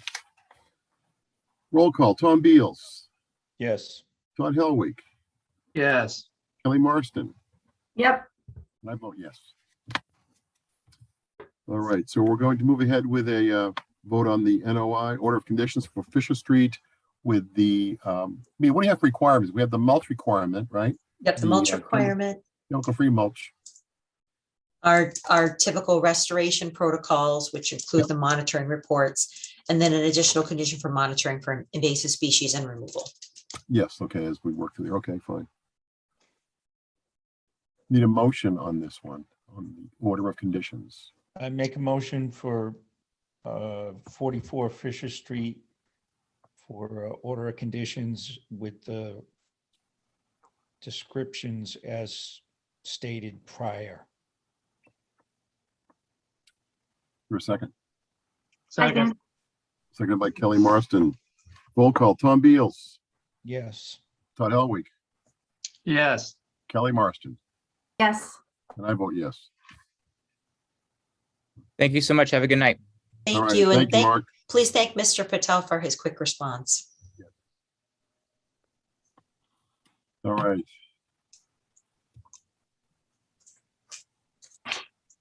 Gotta love those real-time decisions, you know? That's it. Yes. All right, cross that off. Just think we have left on the agenda, Mia. I mean, the one thing, the vice chair discussion, we need to have everybody here for that, Okay. for January, hopefully, on that. Oh, I thought we elect whoever is not here. We could do a rolling vice chair, like, sure, if you're not here, you know. Todd, Yeah. you lucked out. You're here today. Could Wow, nominate, it's my lucky day. Justin. Right. Yep, yeah. It's done, Justin. He'll just quit. He'll quit the whole commission. Right, that's right. Well, there's no commissioners. You wonder why. Well, it's the profs they have for vice commissioners. What about the hazarded trees at Zero Whitney? What's that Yeah, all you have to about? vote to spend $4,600 from the conservation fund. The trees are on conservation land. Limbs have been dropping. This abutter has been calling DPW directly. They have, and DPW has just been handling it. They go and they remove the limbs that fell and they clean it up, and they've, and now I guess the limbs are getting bigger and the trees are leaning more. So, because, our DPW director is also the tree warden. So he just evaluated the trees and said, no, they really got to go. And already got an estimate. So by the time it got to me, it was, these are already causing a problem. The crews have already been picking up after them. The trees have already been evaluated, and I already have an estimate. So it was all packaged up in a little bow. So, My only comment on that is, should we just be looking at a forestry plan for that section and get it harvested, and instead of the expenditure, but yeah, you could go for CPC funding for that. I mean, sometimes it's a net if they get enough wood. Right. It doesn't cost anything. But the plan, you do have to pay to write the plan. We could get that, because it's not a, tree removal budget item. Maybe Todd, you could comment on that because you're on the CPC committee, but a lot of other towns, they pick a forest management plan and they apply for CPC funding for that. If I had ever heard of that, I'd be happy to comment on it. We talked about it last year because there was another site in Edmund Hill. And remember last year, Ball Street, Pisgah trees were falling, they had to be I removed. remember the pool guy, yeah, Yep, and then Edmund Hill, there was an abutter there as well. but I don't remember any discussion of having CPC pay for any of it. That doesn't mean they can't. You can't say like, give us $50,000 so we can remove trees for the next 10 years. That's too vague. But you can say like a forest management plan for this property. Oh, yeah, okay. So I see what you're going with this. So yeah, you could, because it's management of the resource as opposed to maintenance, you That's right. could request funding through CPC for that. Not the question whether we ever done it before. We've not done it before, but I guess you theoretically could. Yep. I think that we really have to be proactive with forestry plans for all of the conservation-owned properties. And Timing though, forest- Tom, right? Isn't that an issue with the timing? If these are hazardous trees and now we're talking probably 6 to 9 months before we get that funding?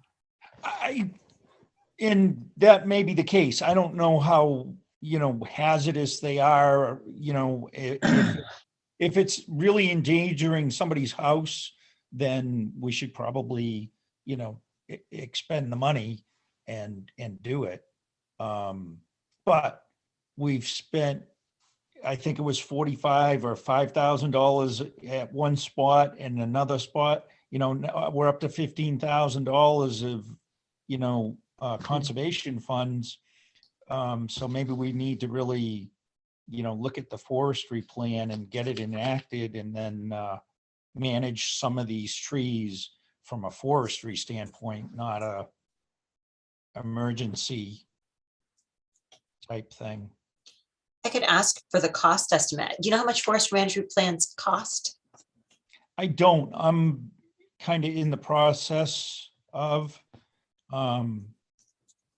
with the property I'm trying to buy, so. Maybe I can get some I'm gonna cost make some estimates, inquiries this week. because it's just Edmund Hill and Pisgah would be the two areas probably that we would look at. And Pisgah could extend to Green Street, the Green Street hillside. Yeah, But I well, can get some cost estimates. We definitely might do even that. have it in the conservation fund. If it's only a few $1,000s, you could pay for the plans. And then if the plans cost money, you could go for CPC funding next year to execute the plans. And the plans won't be cut everything. The plans could say, leave it alone. Especially large areas. There's large areas on Pisgah, Tom, that aren't too immature. Right. But other areas they might find some things that can be managed. Get what the Whitney Street property isn't that big. It's only, It's part of Edmund Hill. It's Oh. one of the Edmund Hill properties. I can show you where it is actually on the town GIS. You're on Whitney Street? Find it.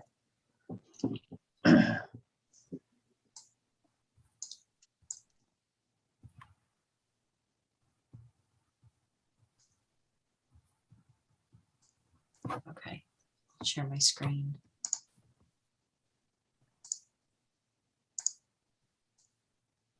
I didn't know that originally abutted to Edmund Hill. Can you see this? Yeah. Yes. So this is the property. This is the abutter here that's getting hit. Let me move in. This is the property here that's getting hit. And this is Edmund Hill. So it's, this is the parking area. These are all ours. Oh, okay. So we had another property that's off of Whitney Street that, It was right here. Is this also 0 Whitney? That's 0 Overlock. That's where we had the trees removed last year. right. But there's then we- also a conservation-owned property on Whitney Street that's on the other side. Yeah. Didn't even know that existed till last week. Oh, I knew it was there. We don't do anything with it. It's here? No. Just found it. No, that's not it. But anyways, I thought that was what we were talking about when you had said Whitney Street. Yeah, are there any hazardous trees there now, or are they been pretty much? Control. So the arborist or the tree cutter is gonna go out and get them. They have to come out. Once they've been reported, we have to cut them. So I'm not Who's sure if he's paying- actually gotten out. This was 2 weeks ago and they were gonna go out as soon as they could. Who's paying for that? You have to pay for it. That's what the vote is for, 4,600. Are you So we talking have about a no different choice. site? We have no choice. On the one that's on the agenda, just this one. Right. Yeah, you don't really have a choice. I mean, you could say no. You could say, no, we're not paying for it. We could stop the tree cutter if he hasn't gone out yet. And then if the tree falls on our house, you're liable for the damages. So this is really a parallel plan. One is the short term of the $4,600 to take care of the hazardous trees, or the ones that have Yeah. already been reported, at the same time, kick off the whole forestry management process. Yeah, so tonight's vote is just the 4,600 to pay for the trees, and then I can get some cost estimates for forestry management plans.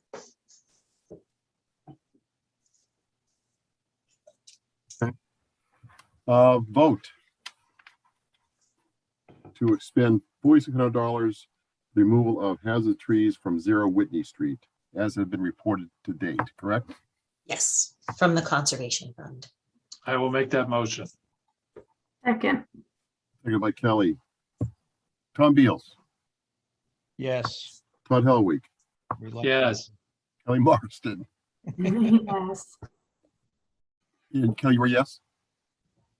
Yep, you're muted.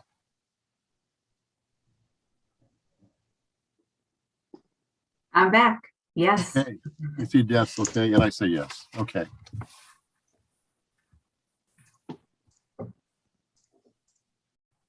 And you'll take the forest management plan action item to start moving forward with that? It'll be on the January agenda.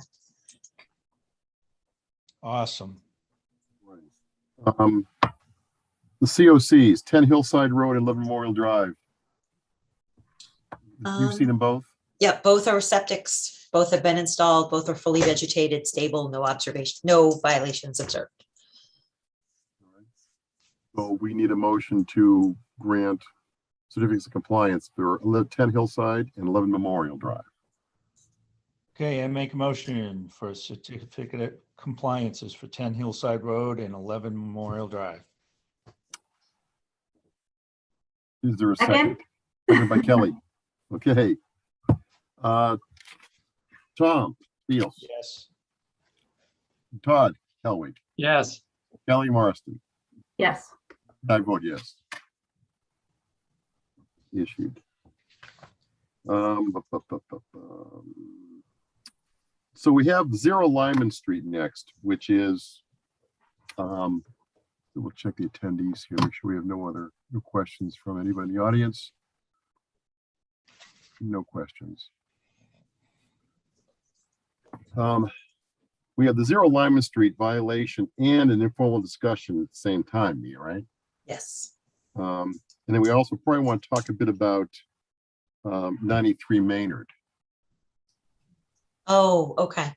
Yeah, I was going to bring that up because that was on the minutes from last meeting. Yeah, Mia and I took a look at it this past week. Yep, go ahead. We drove as far as we could up to the gate. So let's start with that. Let's start with 93 Okay. Maynard Street. Any updates, Mia, to that? No, but they're having some personal difficulties, so they've asked for some time. So I told them to remove, you saw that there's pallets and like a bar and they're like building a fence in the wetlands. I said, no, take it out. They said it was already there. I said, I never remember seeing a fence in the wetlands. I have no photos of a fence in the wetlands. You are not building a fence in the wetlands. Take it out. They have not taken out, there's still, I said, there's pallets in the stream. They're like, that's so they can walk there and build the fence. I was like, no, take it all out. But they have some really significant family problems, right? They have a very sick child. So they need some time. Is activity frozen at the site? Are they not doing anything? I mean, you and I visited last Friday and it looked the same as when I visited the week before. So I understand the personal issues, but should we just at least, send a violation notice? Sure, I can send a violation notice.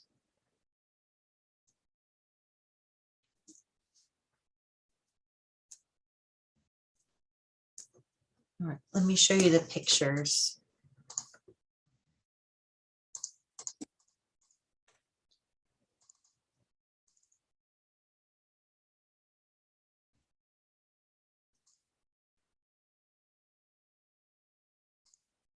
But just make sure you mail it so it comes after Christmas.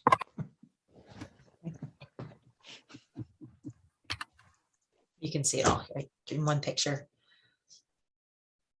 This is the wetland flag. So if they're saying this was here before, I don't remember this being here before. Yeah, I remember a smaller gate here. They've rebuilt this in place. I do remember a gate here.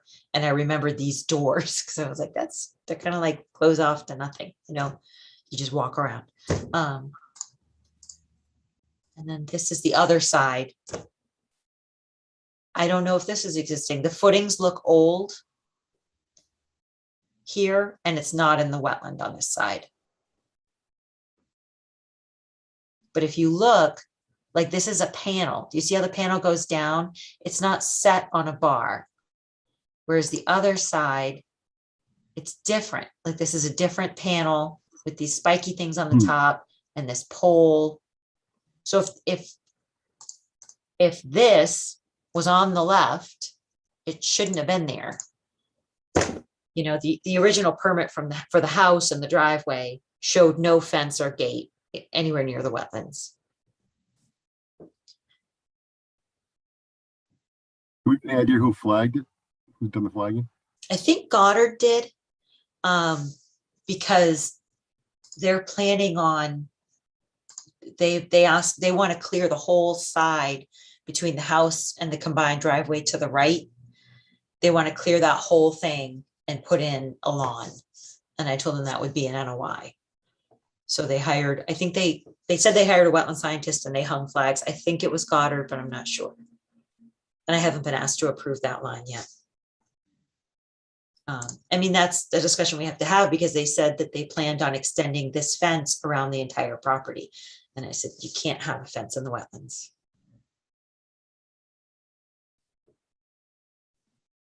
Well, I think a violation letter at the very least is a start, and maybe it includes part of A, after Christmas, and B, maybe drag out those skids. Let's get those skids out of there. Does anyone remember if there was a fence here before? I have no photos of this area. There was definitely something, but I couldn't tell you how far, I mean, it didn't go, there was like a gate, but I couldn't tell how laterally extensive Yeah. it went to either side. I There was drove through definitely it. I a remember fence the around the gate. whole property. Yes. I just pulled up the Oliver maps. I can't see. I'm on 2015. I don't see anything there. But I don't know if I'm looking at the right end of the property. I thought it was just the two pillars in the gate originally. Oh, there's no street view up there.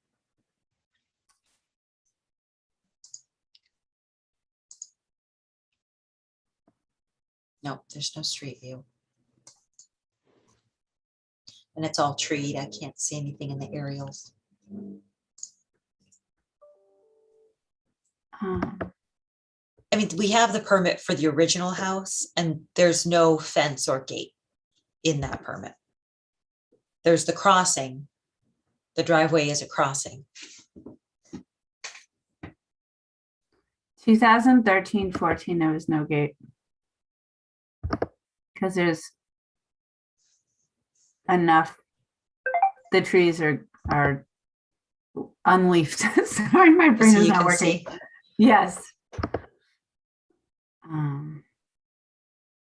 But that's the only one that you can see it in.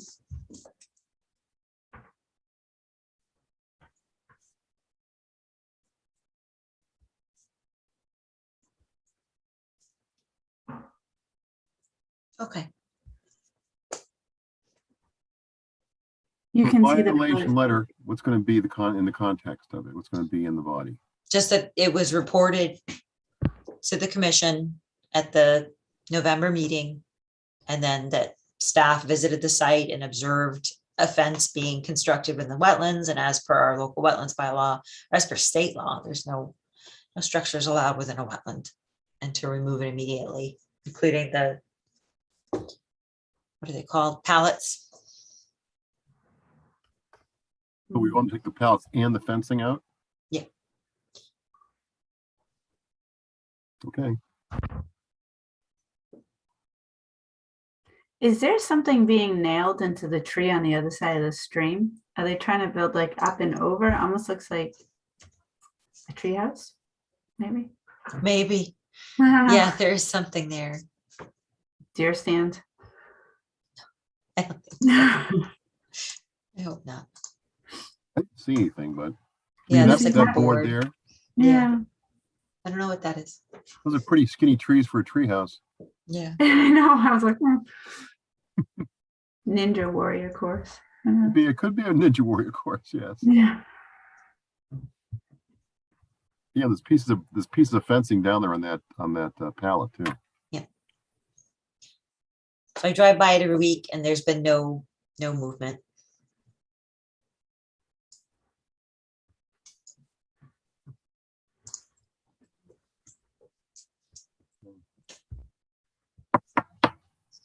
And you have communication open up with them, Mia, right? Yeah, they have an order of conditions for 90 West Main. Okay. Is 90 West Main the one that's next to the, is that the two houses? No, that's 144, 150. Okay. 90 is the little blue house that's been demolished.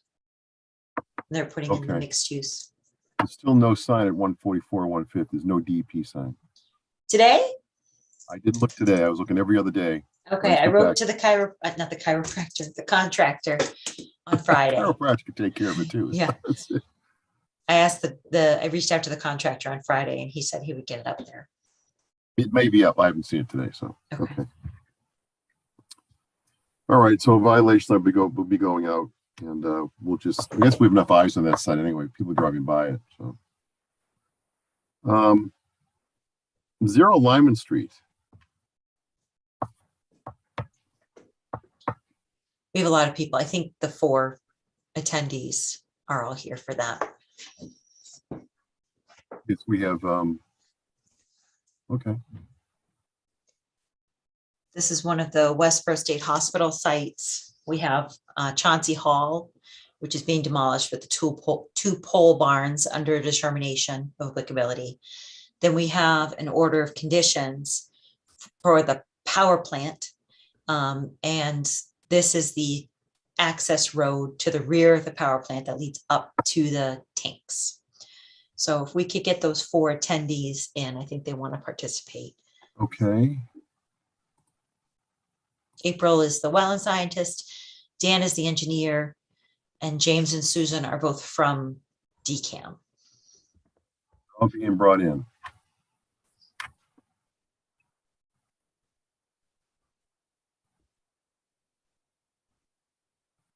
Okay, Evening. who is that? Is that Dan LaFrance speaking?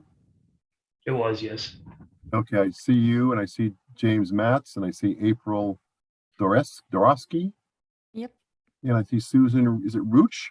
It's Rook. Thank you for asking, Mr. Young. Okay, all right. Evening, everyone. James Matz here, DCAM. All right, so we're familiar with the site. You know, we've been out there, like Amy was saying, with this NOI, or is the conditions open in that one, and so forth. So, what's going on there, Mia? And first, Kelly, are you aware of this from the Westboro side too? Yeah. Okay, This is a double violation, and one in Westboro that went over, one in Northborough that went over into Westboro. So you guys are meeting tomorrow night? Yeah. Yeah. So Sherry Wittes is the conservation agent in Westboro. She and I met with DCAM on site last week.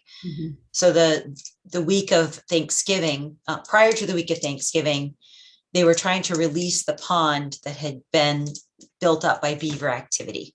And it was a slow release. They put in a lot of controls and some sheeting to protect the overflow. It was done with a sandbag wall the beaver material was slowly removed and the water level was lowered so that the road was exposed. And that was by a water release plan that was submitted by Dan at Fuss and O'Neill and approved.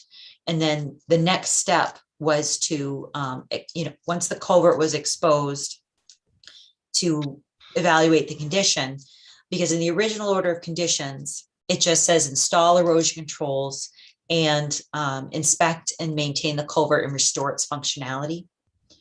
And so then later the beavers created an impoundment on the road and raised the water level even more. So that release had to happen before we could even get back to what was required in the order of conditions. So Dan and DCAM worked with us to create a release plan that was approved. The next step was to evaluate the culvert and restore the culvert at least to some level of functionality, to lower the pond even more, then install the erosion controls, then start driving up and down the road to break down the tanks. So that initial water release went very well. I was there once or twice a week, usually twice a week, just to keep an eye on it, took lots of photos. It goes into Westboro, goes across an old cornfield that is now a wet meadow, and then over into Westboro. And Westboro, I visited Northborough and Westboro every time I just walk over, it's right there. And both sides look great. And then the week of Thanksgiving, I visited the site on Monday, both sides look good.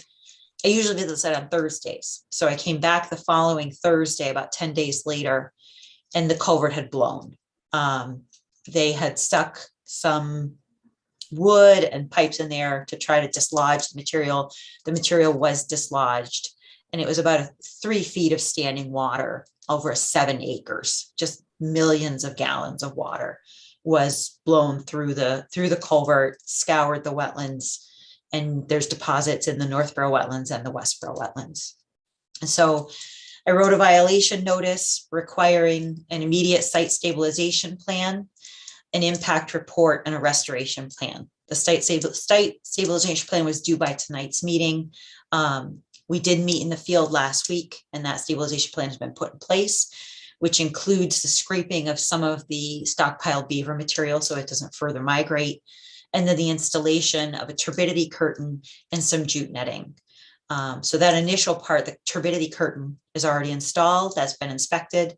The next step is to install, scrape some of that beaver material, install jute netting, and the mulch tubes. Once we get to there, we still need an impact report to assess the full impacts. That's it. I believe when April is here, I required a wetland scientist with at least 2 years experience in wetland restoration to evaluate the impacts and create a long-term restoration plan. And then you guys will have to determine if this violation that I've issued is sufficient, along with the requirements that I'm requiring are sufficient. You'll have to ratify, that you agree with what I've done, or put more conditions in place if you feel an enforcement order is necessary. And then once we get the mulch tubes in place, we'll be back to where we are at the order of conditions, where people are driving up and down the road to get to the tanks and dismantling the tanks, where there'll be new conditions now for that impact report and restoration plan. So right now we're working just under a violation notice. The beaver discussion is separate, the informal discussion. Oh, the Separate but beaver, related, yeah, so the beaver item went on there before the violation, because the reason we have these issues is from the beavers. And during the initial release, the approved release that was going very well to expose the road, the initial release, nightly, the beavers were coming back and damming up all the little openings, and they were losing their overnight drainage time. So again, even now, we have multiple spots where we have these little outlets have been carved on the Westboro side, the Northborough side, where it's almost like you want to put a neon sign to the beavers that's like, rebuild right here, so, and there's so many beavers, it's like a beaver subdivision. So I really feel like we're going to be in the same place again in the spring if we don't do something about these beavers. You said the site stabilization plan is in place. The turbidity curtain has been put in place. Yep. The second step of the stabilization plan was to scrape the excess beaver material, because there was a lot of it. A lot. We don't want that freezing and thawing and washing downstream up there on the road. And then to install some jute netting to stabilize those exposed slopes, and then the mulch tubes, those 14-inch highway mulch tubes along the road.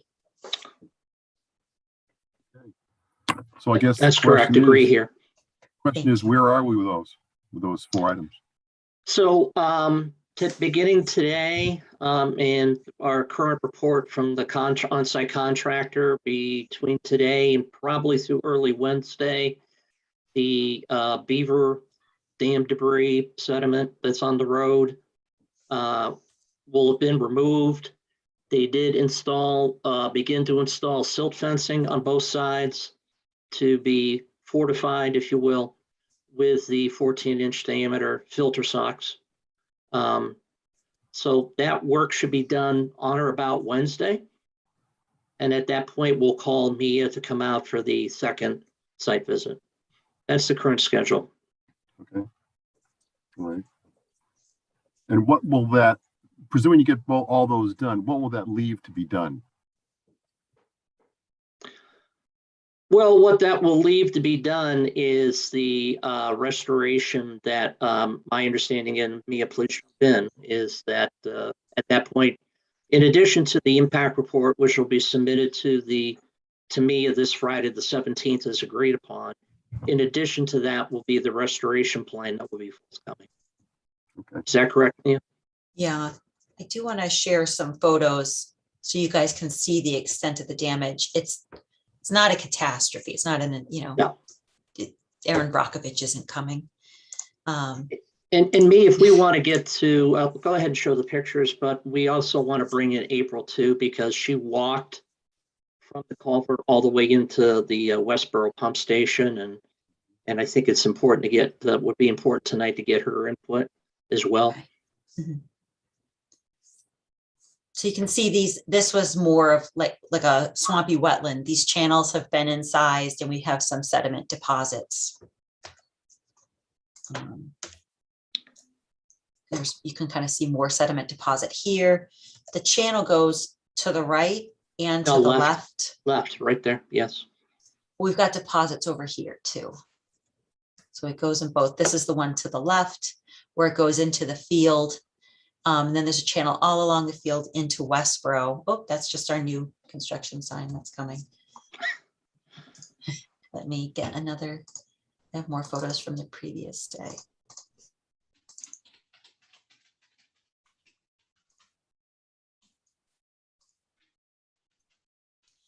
And the other thing too is you're going to notice the photos to the left here where we're starting. This looks bad. This is actually the approved side. This is just the drained pond. This is normal. They were just lowering the level of the pond. This is all going to grow in. That's rich, organic, undisturbed wetland soil that's going to grow in. It's going to be covered in plants in the spring. This is the site access road. You can see the beaver debris. There's some here too. And that's the beaver debris that's being removed or has been removed today through tomorrow. There's more kind of in here, right, as you're coming down the slope. And this is the area that's going to be stabilized with jute netting. You can see the deposits here. There's more deposits in this channel. The water level is a little lower this day, so you can see more. You see that sandy soil, the bright sandy soil that wasn't there before. You can see this channel. It's either been cut or has just been scoured. And once that scouring starts, it's just going to get worse. This is more of those deposits. This is the culvert. It's flowing. There's tadpoles. Yeah, bullfrog tadpoles at that. Yeah. This is a outlet from across the street that was clear that day. This is the Westboro side. So you can see that same sandy, bright soil. And it's also here in the bottom of the channel. And this channel used to be much more flat. You can see it's been cut by the flow. And you can see the flow also came up and over the sides of the channel. And these impacts are in Westboro. These will be, I just wanted to show you the extent. Westboro Conservation will be dealing with this. They're aware of it and they're dealing with it tomorrow. So this is an example of, this is a beaver impoundment that was breached. And there's sandbags here. And the beavers have left this one alone. But the beaver impoundments up in Northborough look the same way. The culvert channel is the same way. The beavers are just going to come back in and you can even see their little paw prints in the mud. They just come in and do every night and just pack it back up. This is the other site, so I can stop here. That's the Chauncey Hall site, which is going well. So April, tell us about the impact report.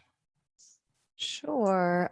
Could so I just interrupt for a moment if possible, Chairman Young? DCAM wanted to give a little bit of an overview of where we are before we turn to our consultants. So if I could, I'd have our environmental project manager, James Matz, give a little bit of an introduction. Right, thank you, Susan. So I'm pretty much going to, I think for the most part, repeat what Mia said. We received notice on the late afternoon, December 2nd, a Thursday, of a release of sediment from the culvert beneath the access road in Northborough. DCAM Environmental and team and members of our construction team and our facilities management maintenance team met on site first thing Monday morning, the 6th, to assess site conditions and try and gain an understanding of how the sediment release occurred. I will say that we are still vetting that out and running that to ground. Our understanding is that the Beaver Dam was removed from downstream, immediately downstream of the culvert and immediately upstream of the culvert. And then due to the force of water, the sediment release occurred after Thanksgiving. So that would be early last week, right? The culvert is still, vast majority of it is still blocked. So the culvert was not cleaned out because we were not permitted to do that. So a vast majority of the culvert is still plugged. There is an opening, if you will, in the sediment that it does allow for some water to be released. But again, I think it appears to us at least, and again, we're still running this to ground. That's why we are going to submit our impacts report on Friday. But it appears to us that with the force of water behind the sediment causes a release of deposition of sediment in the just downstream of the Northborough culvert. And we'll bring in April to add a few more details to that. Before April goes, I want to say that I was on the site and I asked, specifically, did equipment enter the wetland resource area? And the contractor said, yes, they took a small excavator into the pond side. They picked up a large tree, dead tree, and jammed it into the culvert until the culvert blew.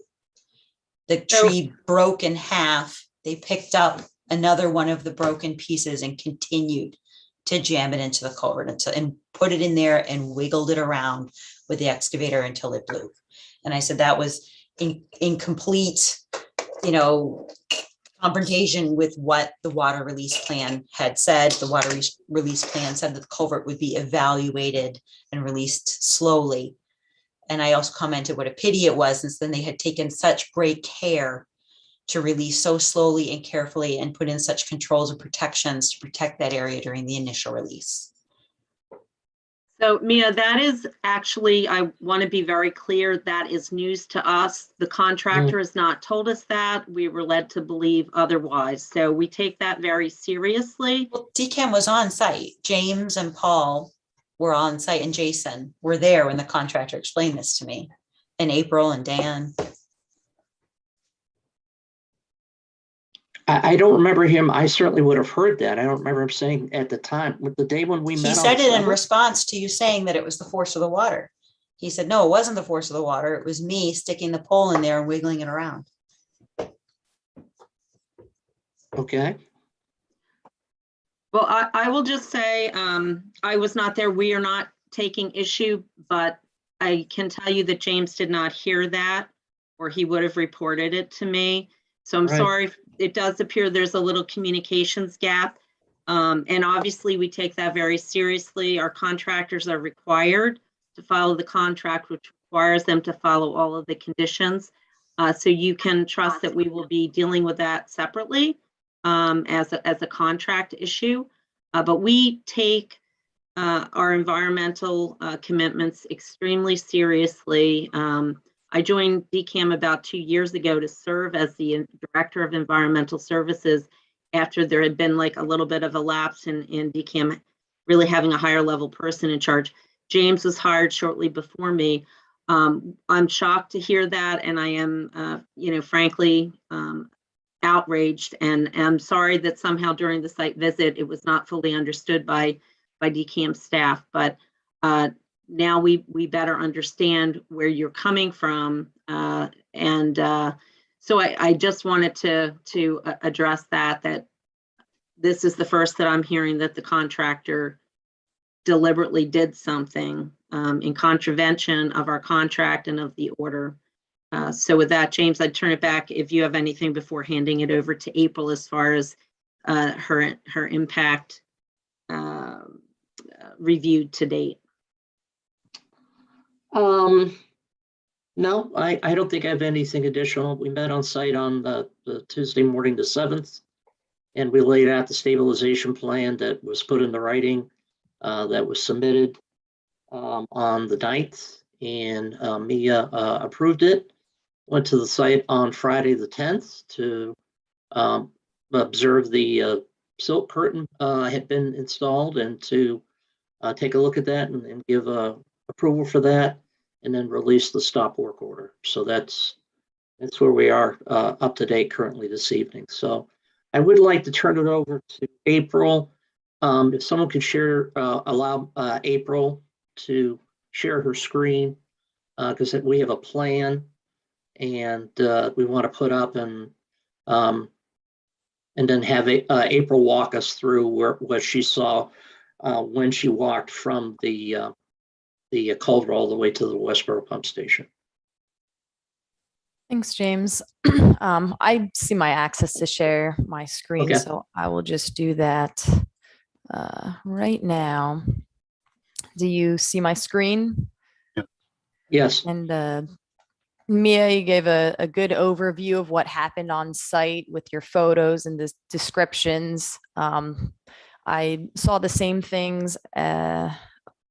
So here is just an overview of what the site looks like. These wetland lines are approximated. They were delineated as part of the project, though. These hatched kind of brown areas are beaver debris, and the water is flowing this way. So this is the inlet and this is the outlet. Water is flowing generally kind of southeast. The bank lines are picked up a little bit, shown in blue. There's this main channel at the outlet, and then also that other channel that's a bit smaller that's flowing into this system as well. This black hatched area is another area of beaver debris that appears to be unconsolidated and looks like it was washed out during kind of the culvert release event. And these more beige areas are the sediment deposit areas that Mia was pointing out. And so the overview that was given is precisely what I saw. Reviewed this inlet area, and this impoundment is now dewatered. That beaver debris does remain, and if you look at this photo over here, you can see debris this upstream area. Looking downstream, here's the view. This is the head wall of the culvert, and I generally outlined where that beaver debris along the banks looks is lined up, and these banks are much more steep. That's why we are recommending the jute mats. Thinking about the sediment deposit areas, the sediment was defined coarser material, lighter. It's pretty obvious this fell out because higher velocity, the larger material falls out first. So here's one area, and that's this smaller triangle, and this other area is a bit larger, and it continues and it fans out almost, you think about an outwash plane, and it's this large area here. So that's the larger sediment that was released as part of that water coming out of the culvert. And I followed the channel along here as well and looked at the banks, and I didn't see any obvious signs of large material that fell out. There's definitely, as the water flows down this channel, I'm sure smaller sediment was, falling out during that time, but nothing that was as obvious as these larger sediment deposits that I located with the GPS.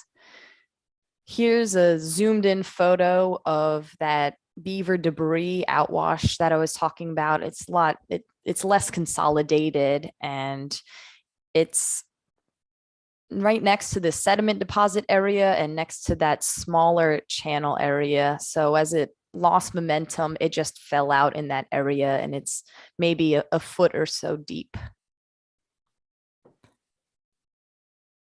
And in terms of the impacts, that in the immediate vicinity of the culvert, those were the impacts that I had observed.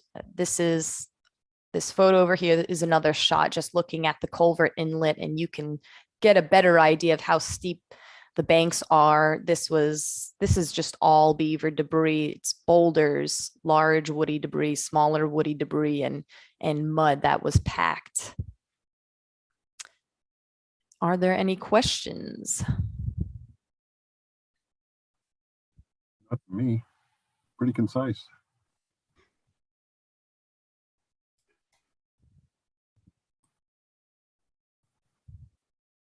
So, I guess Susan or James on this one. So we think we know what caused this event to take place, right?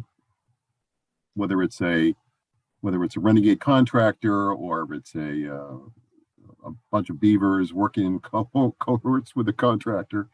I guess, and we have some steps here to resolve that, right? Which we've heard. The other question I have is, how do we prevent this going forward? How do we prevent this from being another event in a month or 2 months or whatever? Well, I think the demand, how we prevent this from occurring during the course of the project is the fact that we're going to have the silt curtain now, and the jute netting that is installed on the steeper slopes. So I think that should prevent the release of another release of sediment in the future, in the short term, until this project is done. And then from there, present come before the commission with a restoration plan via an NOI to propose the additional actions that we've already discussed, which includes the removal of the sediment. The means and methods, of course, we don't have yet, but that's going to be in the restoration plan. So I think that's both short and long term. Susan, do you have anything to add? Well, I do, and in one sense, it kind of crosses over into the next discussion. But if you'll entertain it, we are undertaking, after different field conversations with Mia and Sherry, DCAM is contemplating undertaking a larger action to deal with the devastation, really, that the beavers have borne upon what used to be 7 or 8 acres of wetland, of upland, that have now been very wet for a long time. I was able to receive preliminary approval for a project to do that. There are a lot of steps we need to advertise for and hire a contractor to help us design it, and to prepare a permit application to present to the commission, of course. But with the goal of bringing that area back to its prior condition, and to trying to address the overrunning of the beavers in this area. So as part of that, we might like to think out loud with you about whether or not we might move the restoration work from the damage caused by this event into that project. I mean, one way or the other, we're going to get it, obviously do any restoration that is required. But we are contemplating this other project. It will not be done by the current project team. It will be under James' lead as a project manager, and we will be contracting with a wetlands firm through our statewide contract, and we will be having them have as a sub a beaver taker. So we are trying to think of this in the comprehensive way. I think that Mia suggests it would be helpful both to us as a property owner and to the town and the interest that the commission seeks to protect. Interesting. Good. Mia, Concerned about time. I know these things take time. If that sediment is allowed to freeze and stays there over the winter, and then in the spring, now you may not even physically be able to get down there during the soft thaw, then we have plants starting to grow in it, and then we have to start weighing, well, do we damage the plants? Do we scrape?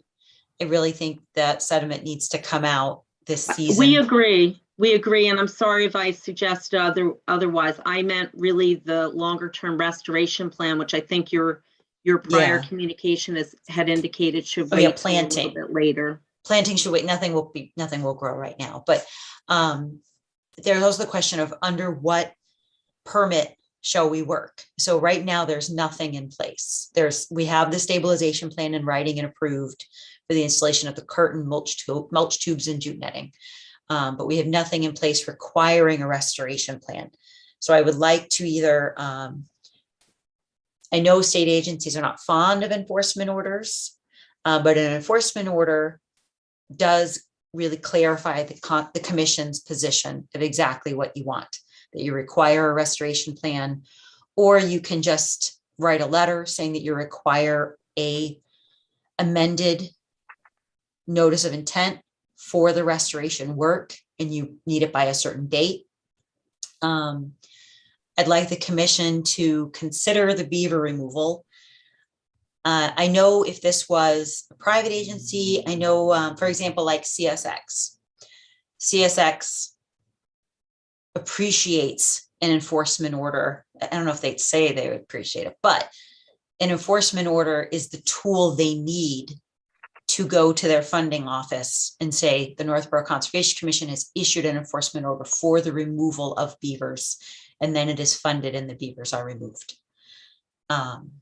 So I just need the commission to consider, I don't think we should continue to move forward with an agreement at this meeting that a restoration plan will be submitted. I think we need either a letter or an enforcement order as to what the commission expects next, including removal of sediment this season, restoration plan by a certain date, and what the commission wants to do about the beavers.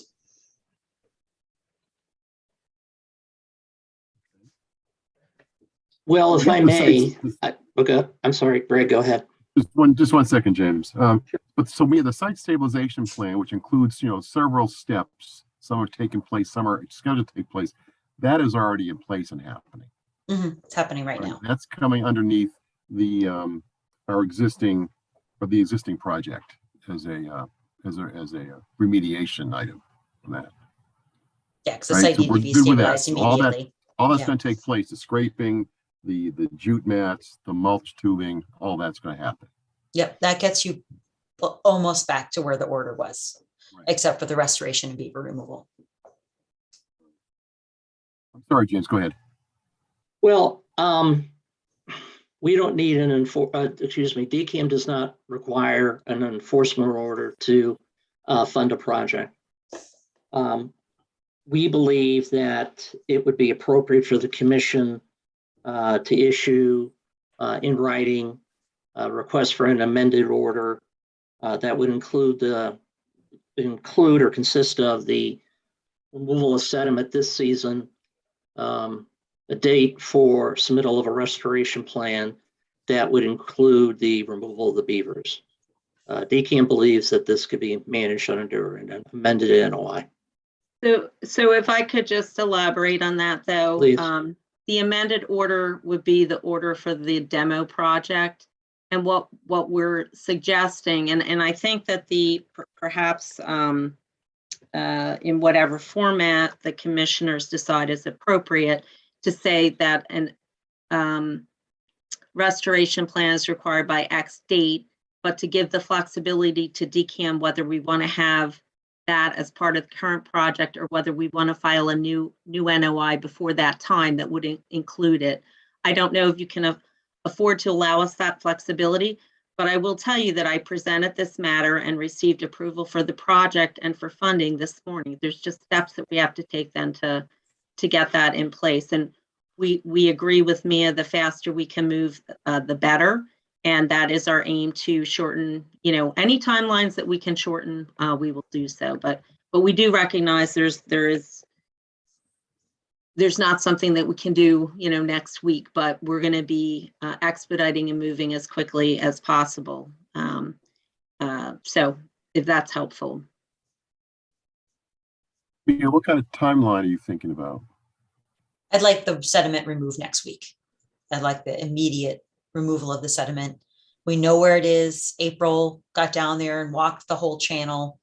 I'm pretty sure Westboro is going to say the same thing. I don't know if you're aware, Kelly Marston, our commissioner, is also a commissioner on the Westboro Conservation Commission. We are aware. Okay. So, Sherry and I are working together on this, and I think I don't know what the sediment is going to need to be removed in Westboro, but Northborough, we definitely have sediment that needs to be removed this season prior to it freezing, which is in the next week or two. So I do want to see the sediment removed prior to the next meeting. As far as getting a new NOI, we do prefer to have one order of conditions on one site, because orders of conditions, the commission holds the owner responsible. So having two is kind of irrelevant to us, where it's just the same owner. So we're going to be holding you responsible for both. And the state feels the same way. Mass DEP likes to have one order. So that means we would need to probably then wait to address the beavers. And I mean, that's the problem for us from a logistical matter. We're ready, willing, and able to move forward with the project to address this bigger issue and to get that moving. And you have to do that under a new NOI? We're going to do it under a separate contract. So yes, we're not going to have the folks that were involved in this incident involved going forward.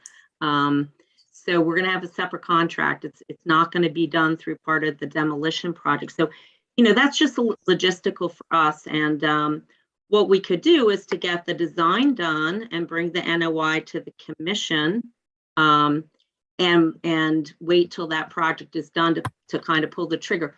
We certainly could have the existing project do the restoration in the springtime, and then just keep our projects separate if that's going to work better for the commission. Yeah, whoever does the work is up to you. As far as deadlines go, our January meeting is sooner. It's January 10th. So the deadline for that is December 30th. So that's right around the corner. We wouldn't expect realistically a new NOI by that time.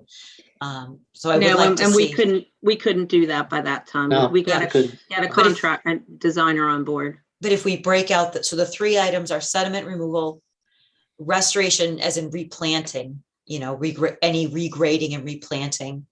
And then the third item is the beavers. I do think that the sediment removal needs to happen in the next week or two. We agree. And the contractor is prepared to do that sediment removal once you come down and looked at the other items that they owe on the jute netting and so forth. Okay, so we would need a plan showing the exact location of the sediment with notes as to what is being removed, and then it has to be under the supervision of April or another wetland scientist with at least 2 years experience in wetland replication. And the commission has to approve that for the immediate removal of the sediment. Okay. I think there's a fourth issue there. Okay. You still have a partially plugged culvert that if it's not addressed, we're going to go right back to the same thing. And there maybe needs to be some temporary beaver deterrent on the upside of the head wall to try to prevent this from happening again. Twice, you're not going to be able to get up to do your tank project. The existing order requires that the culvert is cleared and maintained so that we don't have these constant builds and releases. So that's still in place. Thanks for pointing that out, Tom, is that we still do need that report about the condition of the culvert and how you're going to clear it. And then as far as the beavers, I agree. That's part of the beaver removal and beaver deterrent We don't want to end I'm up back just in the same thinking place. If the, I know our DPW has done some of the mesh up at the head wall to try to prevent the beavers from getting into the culvert and plugging the culvert.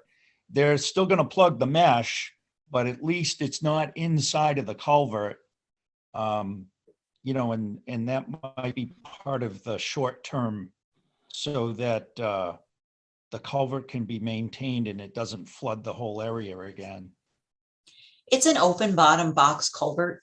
I mean, maybe Dan could speak if you allowed Dan to speak to that, but I do think that the water level right now, and if the culvert were fully cleared, I don't think the beavers would even be able to, well, they definitely could, but I don't think they would block it up again. Beavers don't, they like areas where there's just a small opening. This is such a large opening. I don't know. There's a culvert down the street from my father-in-law's that's like 6 feet and they keep plugging it up Really? right in the inside of it. Wow. Fill the whole Well, thing up. that's what they did with this one, but it seems They like did over it a over pretty a significant course of- period of time. Yeah, Yeah. a really significant period of time it got plugged. Right. I'm absolutely amazed at a 3-foot high, 150-yard long beaver dam. I've never seen that. So Yeah, the entire they top of plugged the up that road. culvert, but good. So I think that was over a pretty significant period of time. You're industrious, So if what- nothing else. So if I could, I just want to make sure I've got the schedule of deliverables. This is important for us, obviously. So I'll have the impact report submitted to both commissions, for Kelly's interest as well, as agreed upon. So this Friday, the 17th. And concurrent with that, somewhat, you're requesting us to submit a plan to remove the sediment, right? And you obviously much sooner than later. So the content of this plan, brief memo, 1 or 2 pages with a plan showing, or describing means and methods, how we're going to do it, and a plan showing where we're going to do it.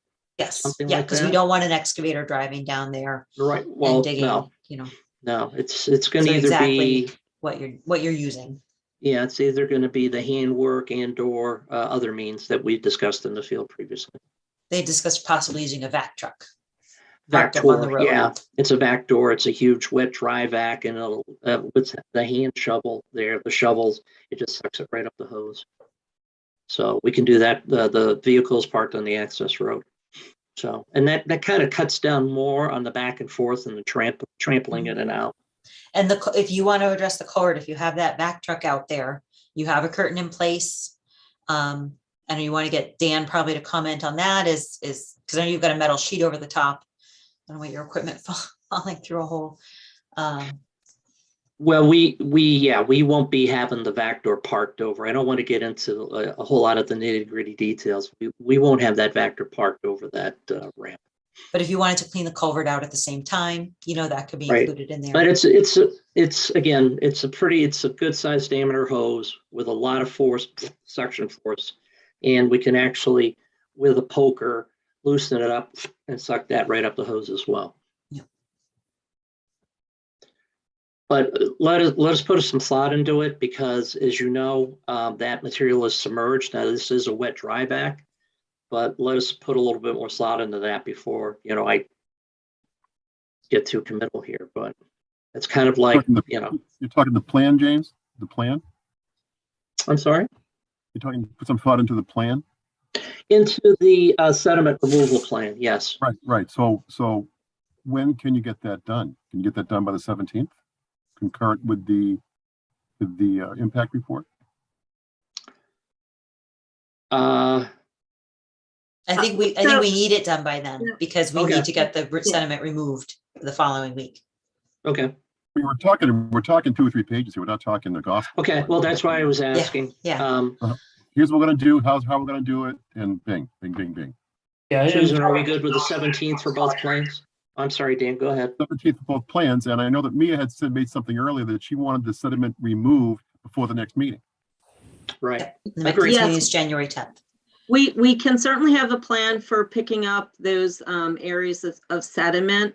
But Mia suggested now we consider using the Vector truck for actually cleaning out the box culvert. And I don't think we've discussed that in full. So Yeah, no matter that's not what, we'll, required. we'll give you the plan that you need by Friday for sure. And I think Dan was trying to add something and one of us was talking. Dan, did you want to add something? Only to say that, you know, as far as clearing the culvert, and what kind of equipment could be used for that, is really something we'd have to actually speak with the contractor about. And, you know, so we need to take that one back to them and work on a solution to that.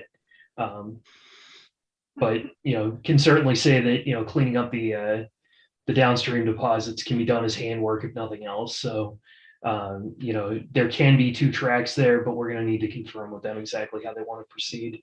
And we'll Right, and memorialize that and send it around. With Dan and us to make sure that they follow the rules, but under the contract, there are certain means and methods, decisions that they can make. So. So plan by 12/17, For Yeah. impact report and sediment removal. and then sediment removal by 110. That's a problem? I'm sorry, sediment removal by when? For the next meeting, 110. Oh, yes, before 110, yes. Yes. Yes. Sediment is removed, completely removed by sorry. January 10th. Yeah, it's just a little hard to hear you, Mr. Young, at least on my end. I'll go through this one more time. 3 items. Item 1, impact report, 12/17. Item 2, sediment removal plan, 12/17. Item 3, sediment removed by 110. Yes, Agree. agree. Good with that, Mia? Yes. Okay. All right.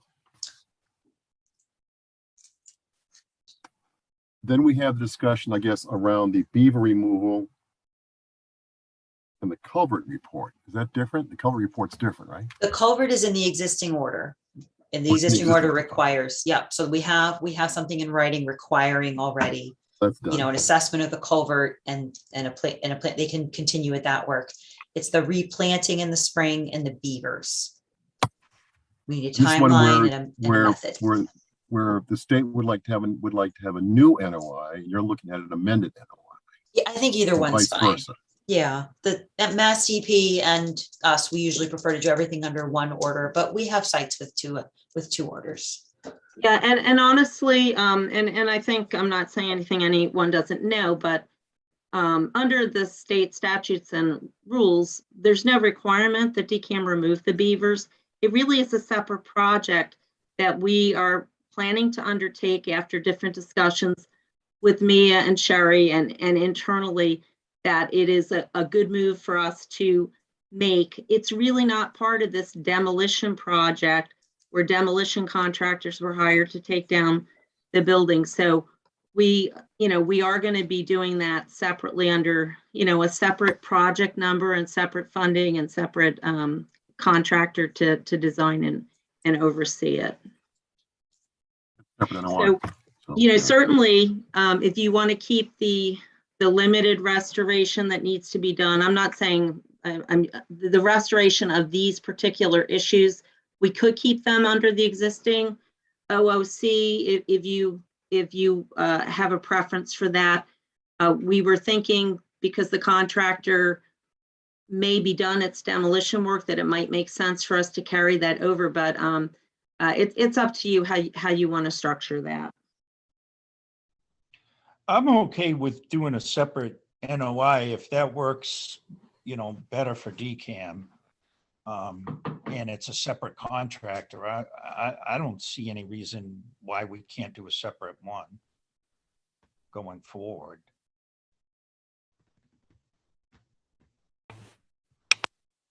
So the NOI is we can all agree the NOI for the restoration plan. And that would be by the February meeting. And the restoration plan is planting, so if it has to be by the March meeting, that would be okay too, if we understand your funding and you need to get a contractor to make the restoration plan. I'll just leave that blank for now. But the beavers, I am very concerned. Beaver removal does not have to be done under an NOI. We do those under an emergency certification. And I do think to avoid us being in the same exact position again next month, I do think the beavers need to be removed immediately.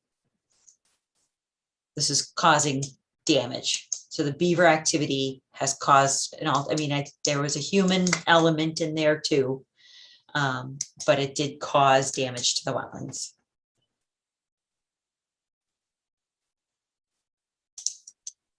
And long-term, I want to say, if you don't want to maintain this culvert and you don't want to maintain the beavers after these tanks are removed and you want to let this area, I'm trying to work with someone at DCAM, trying to remember her name, as to who owns these properties long-term, because we're going to be management partners. We have trails up there. That's a whole nother issue. But if that agency, say it's USDA or it's MDAR, not USDA, the Department of Ag, or say it's Mass Wildlife, and they want that culvert to be ripped out and they want the beavers to run free, that's fine. But for now, where we need to get up to that access road, the access road has to be maintained.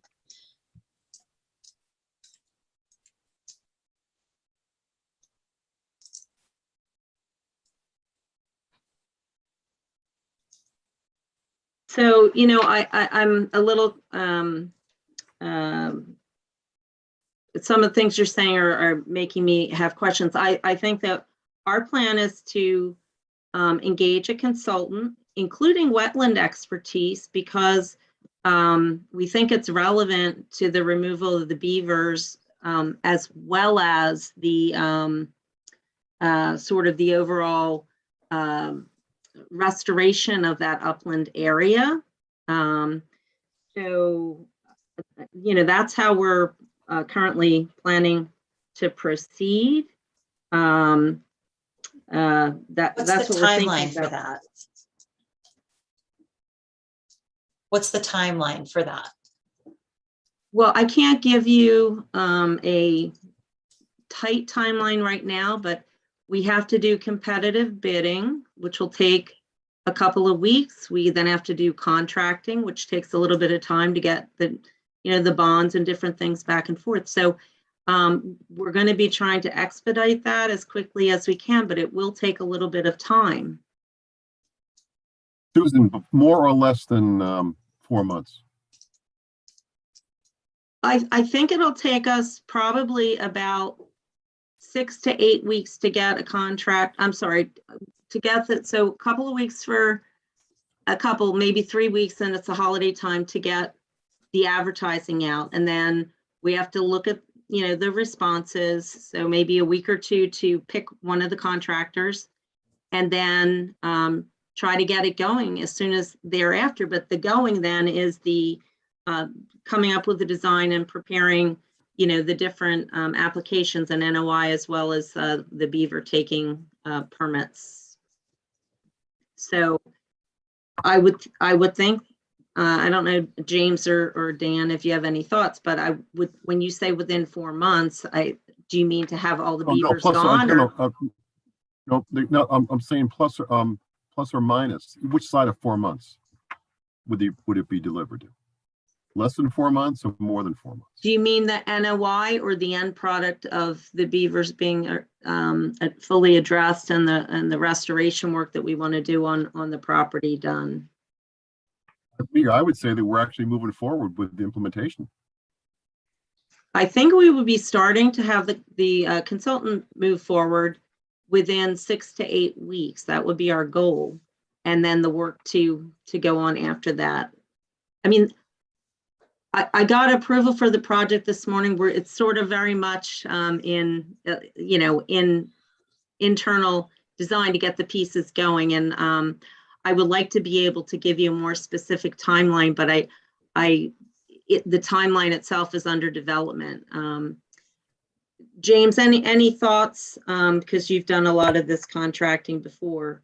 Am I fairly representing what we could do on an expedited basis?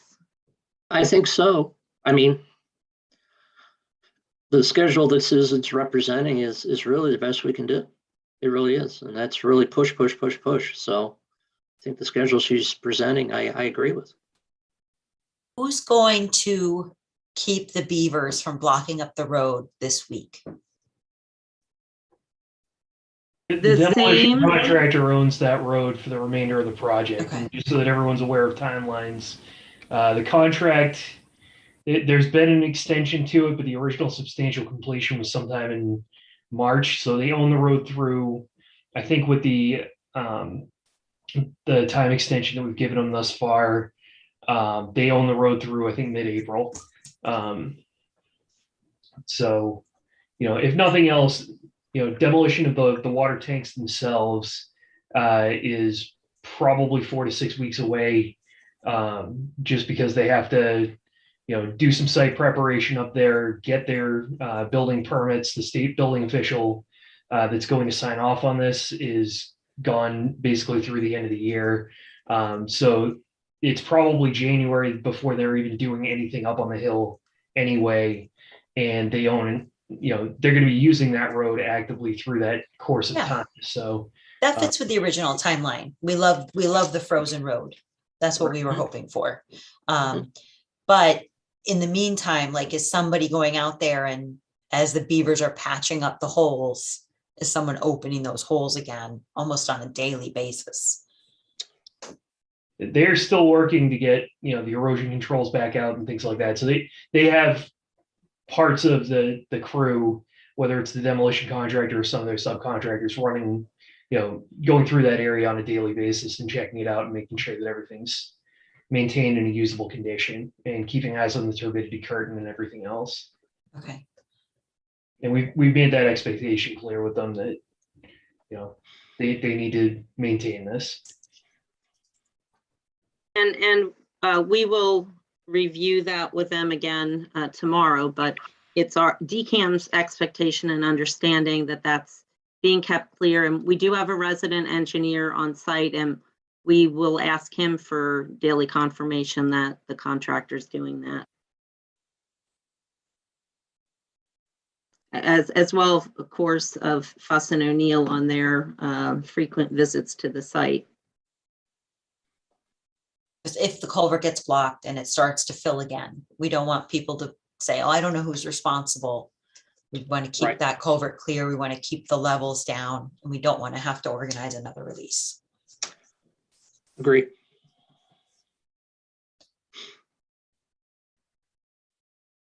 The contractor is responsible, correct? Can you repeat that, Mr. Young? Again, I had a little trouble hearing you. Isn't the contractor responsible for maintaining the road access and the culverts? Yes. That's what I'm hearing. The contractor is responsible, and Fuss and O'Neill is the project monitor for different parts of the orders of conditions and so forth. And of course, on a site like this, we have a DCAM representative on site, the resident engineer who traverses the site and can provide, feedback to us as well. This is the same contractor that was involved with ramming the tree into the culvert. Yes, sir.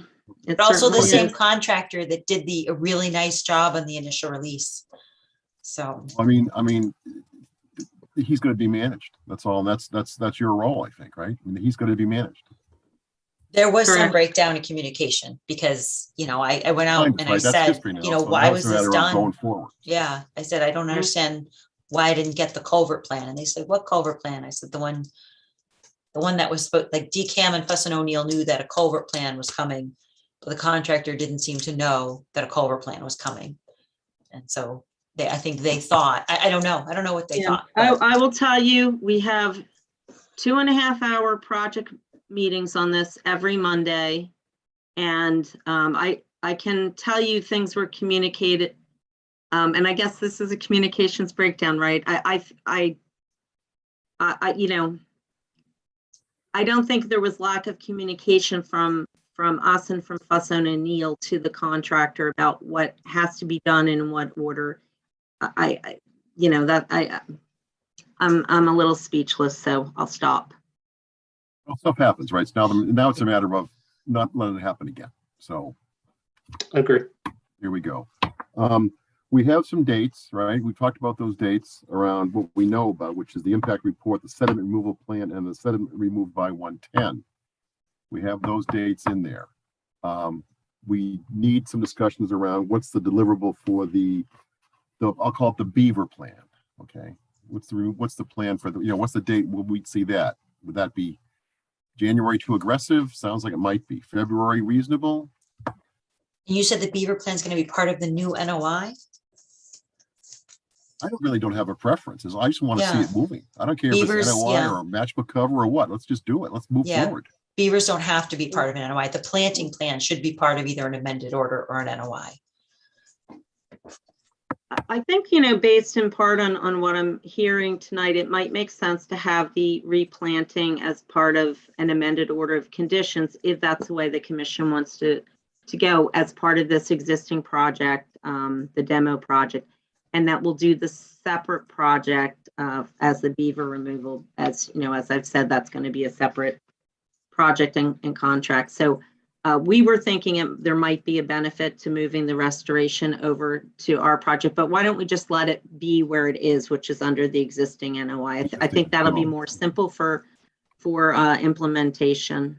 So an amended order for restoration plan by what date? We can work with you because the planting, like I said, we can't plant anything right now. So what date could we get an amended order, a request for an amendment from you? So April and Dan, how long do you think it would take for you to get us some recommendations so we could do and help us put together an amended order of conditions for replanting? Dan? I'm sorry, April, go I'm going to ahead. defer this one entirely to April. When you start talking about plants and using Latin words for it, you've lost me, so she's the expert here. Well, cornus amomum there. Yeah. Yeah, what she said. I would say if what are the next meeting or submittal deadlines? If we could just go from Sure. that, and then maybe I can try and figure out what we can work from there. Well, the next month, the January meeting, the submittal deadline is December 24th. Yeah, For it's a very January soon. 10 meeting. Okay. That's a little aggressive, right?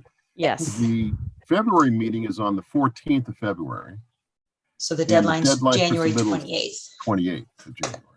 So none of us have plans for Valentine's Day. That's what I'm hearing. We're all going beaver hunting here. I don't know what you're up to, but we're fine. I hope you don't mind hearts on figures. Kelly puts her hands over her face. I was gonna say, So does what- that, To me, that sounds very reasonable. And April, I February assume we meeting? could work with you. Yeah. Okay. by fine. January 28th for February Fine. 14th meeting? Yep. Yep.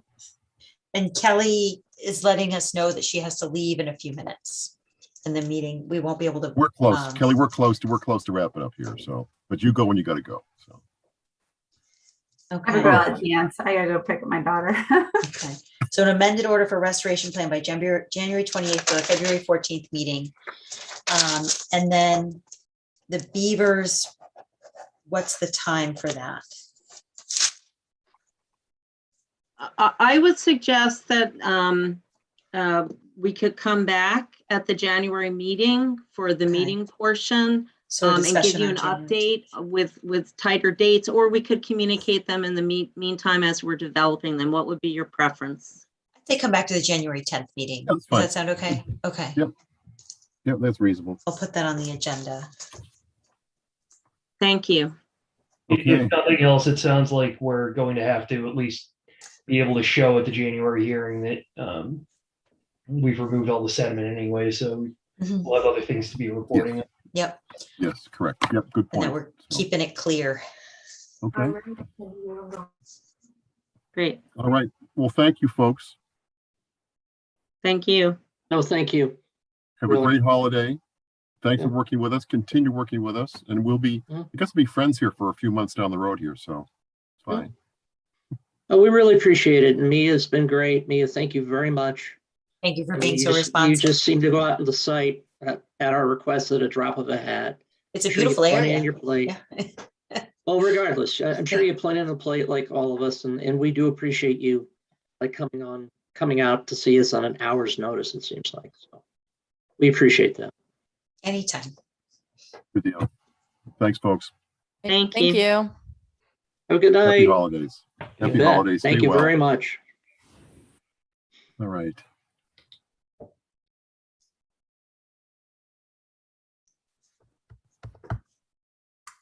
And it's Check just the us, agenda. left. All right. Anything you need votes on? No, I think that's it. Just, are I you gonna think be we're around for good. the January 10th meeting? Yeah. Yes. Okay. Anybody have a January conflict they know about? No, not that I'm Stuff aware of. happens. We know that. So, okay. All right, good. January's gonna be a chock-a-block meeting. It looks like we have postponements and kickoffs and more discussions about Lyman Street. That's I'm okay. having surgery on the 11th, so I can't. January 11th? I can't stay up very late, so this better not be a late night.